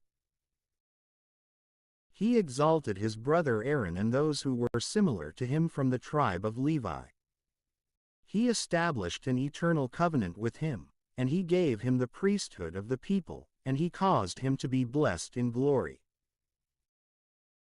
And he encircled him with a glorious belt, and he clothed him with a robe of glory, and he crowned him with virtuous attire. He placed upon him a garment to the feet, and pants, and an ephod, and he wrapped him all around with many little bells of gold, so that there would be a sound at his arrival, and so as to make a noise that would be heard in the temple, as a memorial for the sons of his people. He provided him with a holy robe of gold and hyacinth and purple, a woven work for a wise man of judgment and truth, a work of twisted scarlet, the work of an artist, with precious stones, cut and set in gold, and engraved by the work of a jeweler. As a memorial according to the number of the tribes of Israel. He provided him with a crown of gold upon his headdress, on which was written a symbol of holiness, a mark of honor. This was a work of virtue and a delight to the eyes in its beauty. Prior to him, there was no one of such beauty, even from the beginning. No foreigner was ever clothed with these things, but only his sons and his descendants alone, for all time. His sacrifices were consumed by fire daily. Moses filled his hands and anointed him with holy oil. An eternal covenant was made, with him and with his offspring, like the days of heaven, to execute the office of the priesthood, and to give praise and to glorify his people, in his name. He chose him from among all living men to offer to God sacrifice, incense, and a pleasing fragrance, as a memorial of appeasement on behalf of his people. And he gave him authority by his precepts, in the covenants of his judgments, to teach Jacob his testimonies, and to give light by his law to Israel. Then strangers stood up against him, and, because of envy, the men who were with Dathan and Abiram surrounded him in the desert, along with the congregation of Korah, in their anger. The Lord God saw this, and it did not please him, and so they were consumed by the force of his anger. He wrought great portents among them, and he consumed them with a flame of fire. And he added glory to Aaron, and he gave him an inheritance, and he allotted to him the first fruits of the earth. He prepared for them the finest bread unto fullness. And they shall also eat from the sacrifices of the Lord, which he gave to him and to his offspring. And yet he will not have an inheritance among the people of the land, and he has no portion among the people. For the Lord himself is his portion and his inheritance. Phinehas, the son of Eleazar, is third in glory, by imitating him in the fear of the Lord. And he stood up against the shamefulness of the people. By the goodness and responsiveness of his soul, he appeased God on behalf of Israel. For this reason, he made him a covenant of peace, a leader of the sanctuary and of his people, so that the dignity of the priesthood would remain with him and with his offspring unto eternity. And he made a covenant with King David, the son of Jesse from the tribe of Judah, an inheritance for him and for his offspring, so that he might provide wisdom for our hearts, so as to judge his people in justice, lest their good things be abolished. And he caused their glory within their nation to be everlasting. Joshua, the son of Nun, was valiant in warfare. He was the successor of Moses among the prophets. He was great in accord with his name, very great in the saving the elect of God. He fought against the insurgent enemies, so that he might obtain the inheritance for Israel. What great glory he secured, by lifting up his hands and throwing his spears against the cities. Who before him has stood so firmly? For the Lord himself led forward the enemies. Was not the sun halted by his wrath, and one day made as if two? He called upon the Most High Power, when the enemies assailed him on every side. And the great and holy God answered him with hailstones of exceedingly great force. He made a violent assault against a hostile nation, and at his descent, he destroyed his adversaries, so that the nations would acknowledge his power, that it is not easy to fight against God. And he followed the Almighty. And in the days of Moses, he accomplished a work of mercy. He and Caleb, the son of Jephunneh, stood against the enemy, and forbid the people from sin, and broke their wicked murmuring. And these two, having been appointed, were freed from peril, from 407 foot soldiers numbering 600,000, so as to lead them into their inheritance, into a land flowing with milk and honey. And the Lord gave strength to Caleb also, and his strength remained even in his old age, so that he ascended to the high places of the land, and his offspring obtained it as an inheritance. This was so that all the sons of Israel would see that it is good to obey the holy God. Then there were the judges, each one called by name, whose heart was not corrupted. They did not turn away from the Lord, so that their memory might be blessed, and their bones might spring forth from their place, and their name might remain forever, continuing in their sons, holy men of glory. Samuel, prophet of the Lord, beloved by the Lord his God, established a new government, and he anointed leaders over his people. By the law of the Lord, he judged the congregation, and the God of Jacob saw it, and so, by his fidelity, he was proven to be a prophet. And he was known to be faithful in his words. For he saw the God of light. And when fighting against the enemies, who stood against him on every side, he called upon the name of the Almighty Lord, with an offering of an inviolate lamb. And the Lord thundered from heaven, and with a great noise, he made his voice to be heard. And he crushed the leaders of the Tyrians, and all the commanders of the Philistines.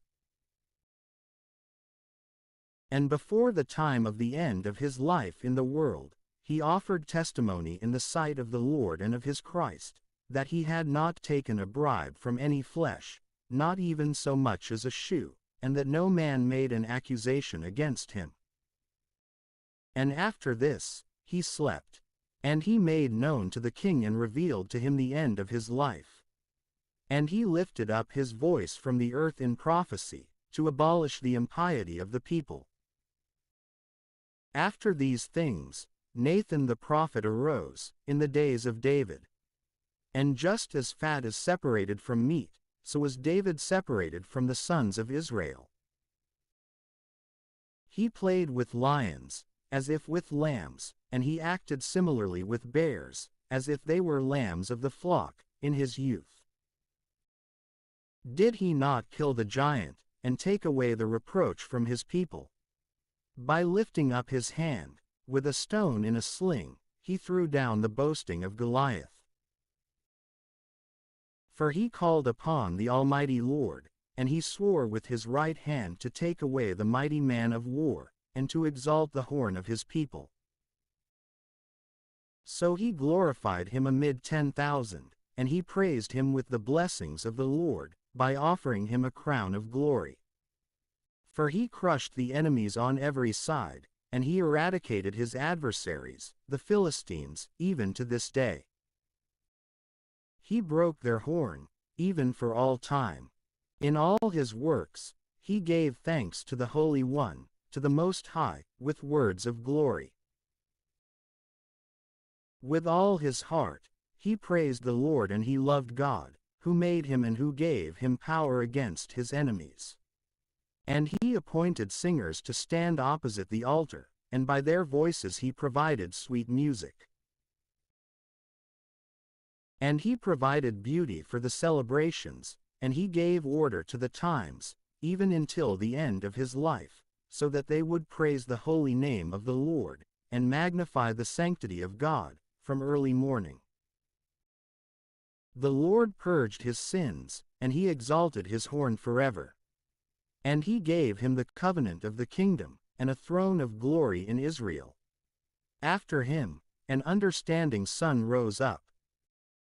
And by means of him, he cast down all the power of the enemies. Solomon reigned in days of peace, and God subjected all his enemies to him, so that he might build a house in his name, and prepare a sanctuary for all time.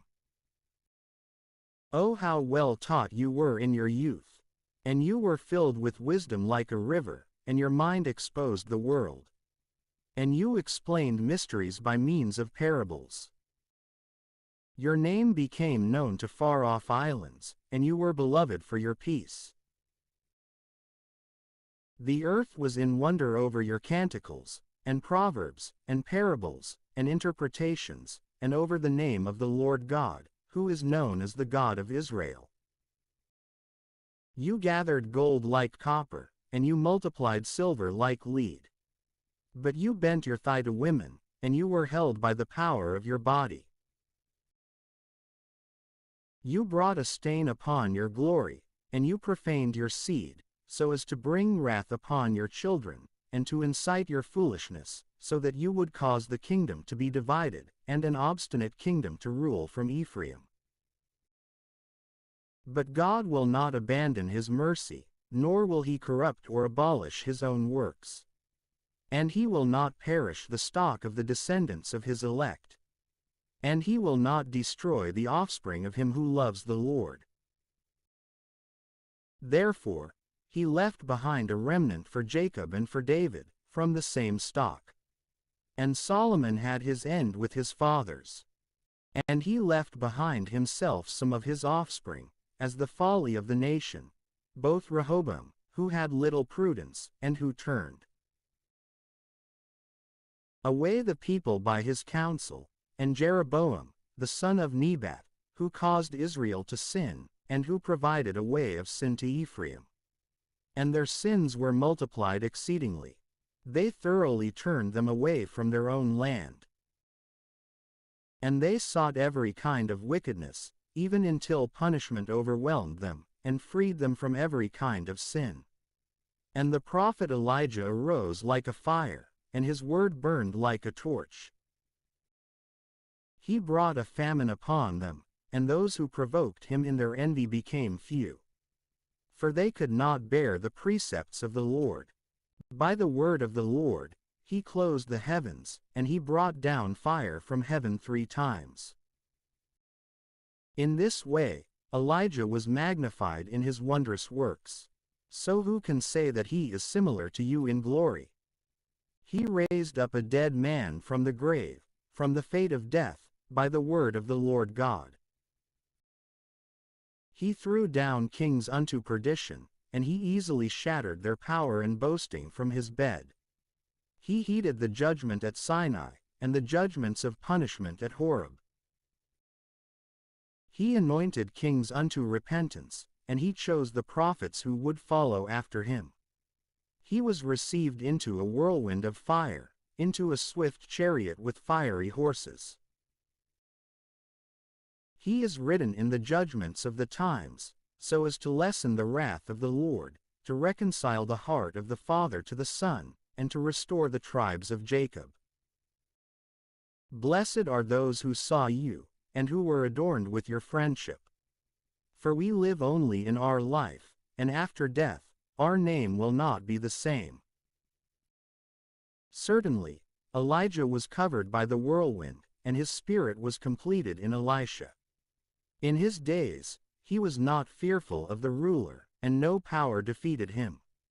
No word overwhelmed him, and after death, his body prophesied. 408 in his life, he gave great portents, and in death, he wrought miracles. In all these things, the people did not repent, and they did not withdraw from their sins, even until they were cast out of their land, and were dispersed throughout all the earth. And there was left behind a people very few in number, but with a leader in the house of David. Some of these did what pleased God, but others committed many sins. Hezekiah fortified his city, and he brought water into its midst, and he dug into rock with iron, and he built a well for water. In his days, Sennacherib rose up, and he sent Rabshakeh, and he lifted up his hand against them, and he extended his hand against Zion, and he became arrogant in his power. Then their hearts and hands shook, and they were in pain, like women giving birth. And they called upon the merciful Lord, and they spread their hands and lifted them up to heaven. And the holy Lord God quickly heeded their voice. He was not mindful of their sins, and he did not give them over to their enemies. Instead, he purified them by the hand of Isaiah, the holy prophet. He threw down the army of the Assyrians, and the angel of the Lord crushed them. For Hezekiah did what pleased God, and he went with fortitude in the way of David his father, just as he had been commanded by Isaiah, a prophet great and faithful in the sight of God. In his days, the sun went backwards, and he added to the king's life. With a great spirit he saw the final things, and he consoled the mourners in Zion. He revealed the future, even the distant future, and hidden things before they occurred. The memory of Josiah is like a blend of fragrances composed by the work of a perfumer. His remembrance will be sweet like honey in every mouth, and like music at a banquet of wine. He was divinely directed for the repentance of the nation, and he took away the abominations of impiety. And he guided his heart toward the Lord, and during the days of sinners, he strengthened piety. Other than David, and Hezekiah, and Josiah, everyone committed sin. For the kings of Judah abandoned the law of the Most High, and they held contempt for the fear of God. For they gave their kingdom to foreigners, and their glory to a strange people. They set fire to the chosen city of sanctity, and they made its streets desolate, in accord with the hand of Jeremiah. For they treated him wickedly, though he was consecrated as a prophet from his mother's womb, to overthrow, and to root out, and to destroy, and also to rebuild and to renew. It was Ezekiel who saw a vision of glory, which was revealed to him with the chariot of the cherubim. For it called to mind the enemies under the figure of rain, to do good to those who have revealed the upright ways. And may the bones of the 12 prophets spring up from their place. For they strengthened Jacob, and they redeemed themselves with a virtuous faith. How will we magnify Zerubbabel? For he, too, was like a signet on the right hand. So also was Jesus, the son of Josadak, who in their days built the house, and raised up a holy temple to the Lord, as a preparation for everlasting glory. And may Nehemiah be remembered for a long time. He raised up for us the walls that had been torn down. And he made firm the gates and the bars. He raised up our houses. No one has been born upon the earth like Enoch. And he was also taken up from the earth. And there was no one like Joseph, who was a man born to be foremost among his brothers, the firmament of his clan, a guide to his brethren, the mainstay of his people. And his bones were visited, and after death, they prophesied.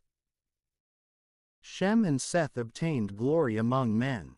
And above every soul, at the very beginning, was Adam. Simon, the high priest, son of Onias, in his life, he propped up the house, and in his days, he strengthened the temple. Even the height of the temple was established by him. the double building and the high walls of the temple. In his days, waters flowed out from the wells, and these were full beyond measure, like the sea. He cared for his nation, and he freed it from perdition. He prevailed, so as to enlarge the city. And he obtained glory by his behavior among the people. And he enlarged the entrance of the house and of the atrium. He shined in his days like the morning star through the midst of a cloud, and like the full moon. And he shined forth in the temple of God in this manner, like the sun when it shines brightly, and like a rainbow shining amid clouds of glory, and like flowering roses in the days of spring, and like lilies along the water's edge. And like sweet-smelling frankincense in the days of summer, like a fire shining brightly, and like frankincense burning within a fire, like a vessel of solid gold, adorned with every precious stone, like an olive tree producing buds. And like a cypress tree lifting itself on high, when he received the robe of glory and was vested with the consummation of virtue. He gave glory to the vestment of sanctity, when he ascended to the holy altar. Then, when he received the portions from the hands of the priests, he himself stood next to the altar. And around him was the crown of his brethren, like a cedar planted on a mountain of Lebanon. And they stood around him like palm branches, and all were sons of Aaron in their glory. Then the oblation of the Lord was in their hands, in the sight of the entire synagogue of Israel. And completing his service at the altar, so as to magnify the offering to the Most High King, he extended his hand to make a libation, and he offered from the blood of the grape. At the base of the altar, he poured out a divine fragrance to the Most High Prince. Then the sons of Aaron shouted. They sounded finely made trumpets, and they made a great noise, as a memorial in the sight of God. Then all the people at once hurried forward, and they fell to the ground on their faces, to adore the Lord their God, and to offer prayers to Almighty God Most High. And the singers of psalms raised their voices, and a full sweet sound increased in the great house. And the people petitioned the Most High Lord in prayer, even until the honor of the Lord was completed, and they finished offering their gifts. Then, descending, he extended his hands over the entire congregation of the sons of Israel, to give glory to God from his lips, and to glory in his name. And he repeated his prayer, wanting to reveal the virtue of God. And now, pray to the God of all, who has accomplished great things over all the earth, who has increased our days from our mother's womb, and who has 409 acted toward us in accord with his mercy. May he give us joyfulness in heart, and may there be peace in our days, in Israel for unending days, so that Israel may trust the mercy of God to be with us, in order to free us in his days. 2 nations my soul hates, and a third, which I hate, is not a nation, those who sit upon Mount Seir, and the Philistines, and the foolish people who live at Shechem. Jesus, the son of Sirach, of Jerusalem, who renewed wisdom from his heart, wrote the doctrine of wisdom and discipline in this book. Blessed is he who lives by these good things. Whoever places these things in his heart will be ever wise. For if he does these things, he will prevail in all things. For the light of God is upon his footsteps. The prayer of Jesus, the son of Sirach.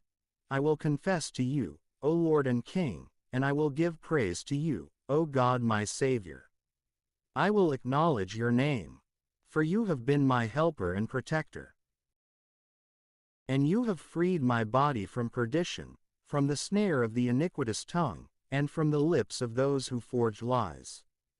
And you have been my helper in the sight of those who stood nearby. And you have freed me according to the multitude of the mercy of your name, from those who roared and prepared to devour, from the hands of those who sought my life, and from the gates of tribulation that surrounded me, from the oppression of the flames that surrounded me. And so I was not burned in the midst of the fire, from the depths of the bowels of hell, and from the defiled tongue, and from lying words, from an iniquitous king, and from an unjust tongue. My soul shall praise the Lord, even unto death. For my life was drawing near to hell below, and they surrounded me on every side, and there was no one who would help me. I looked around for the assistance of men, and there was none. Then I remembered your mercy, O Lord, and your works, which are from the very beginning. For you rescue those who persevere for you, O Lord, and you free them from the hands of the Gentiles. You exalted my habitation upon the earth, and I made supplication that death would pass away. I called upon the Lord, the Father of my Lord, so that he would not abandon me in the day of my tribulation, nor in the time of arrogance without assistance. I will praise your name unceasingly, and I will praise it with thanksgiving, for my prayer was heeded. And you freed me from perdition, and you rescued me from the time of iniquity. Because of this, I will give thanks and praise to you, and I will bless the name of the Lord. When I was still young, before I wandered astray, I sought wisdom openly in my prayer. I asked for her before the temple, and even to the very end, I will inquire after her. And she flourished like a newly ripened grape. My heart rejoiced in her. My feet walked in the right path. From my youth, I pursued her. I bent my ear a little and accepted her. I found much wisdom within myself, and I benefited greatly by her. I will give glory to him who gives wisdom to me, for I have decided that I should act according to wisdom. I have been zealous for what is good, and so I will not be confounded. My soul has struggled for wisdom, and in doing so, I have been confirmed. I extended my hands on high, and I mourned my ignorance of her. I directed my soul toward her, and I found her within knowledge. From the beginning, I held my heart to wisdom. Because of this, I will not be forsaken. My stomach was stirred up while seeking her. Because of her, I will hold a good possession. The Lord has given me a tongue as my reward, and I will praise him with it. Draw near to me, you who are untaught, and gather yourselves into the house of discipline. Why are you reluctant, and what do you have to say about these things? Your souls are exceedingly thirsty. I have opened my mouth, and I have spoken. Buy wisdom for yourselves without silver, and subject your neck to her yoke, and let your soul accept her discipline. For she is close enough to be found. See with your own eyes how I have labored only a little, and have found much rest for myself. Take up discipline, as if it were a great sum of money, and possess an abundance of gold in her. Let your soul rejoice in his mercy, for you will not be confounded by his praise. Accomplish your work before the time, and he will give you your reward in his time.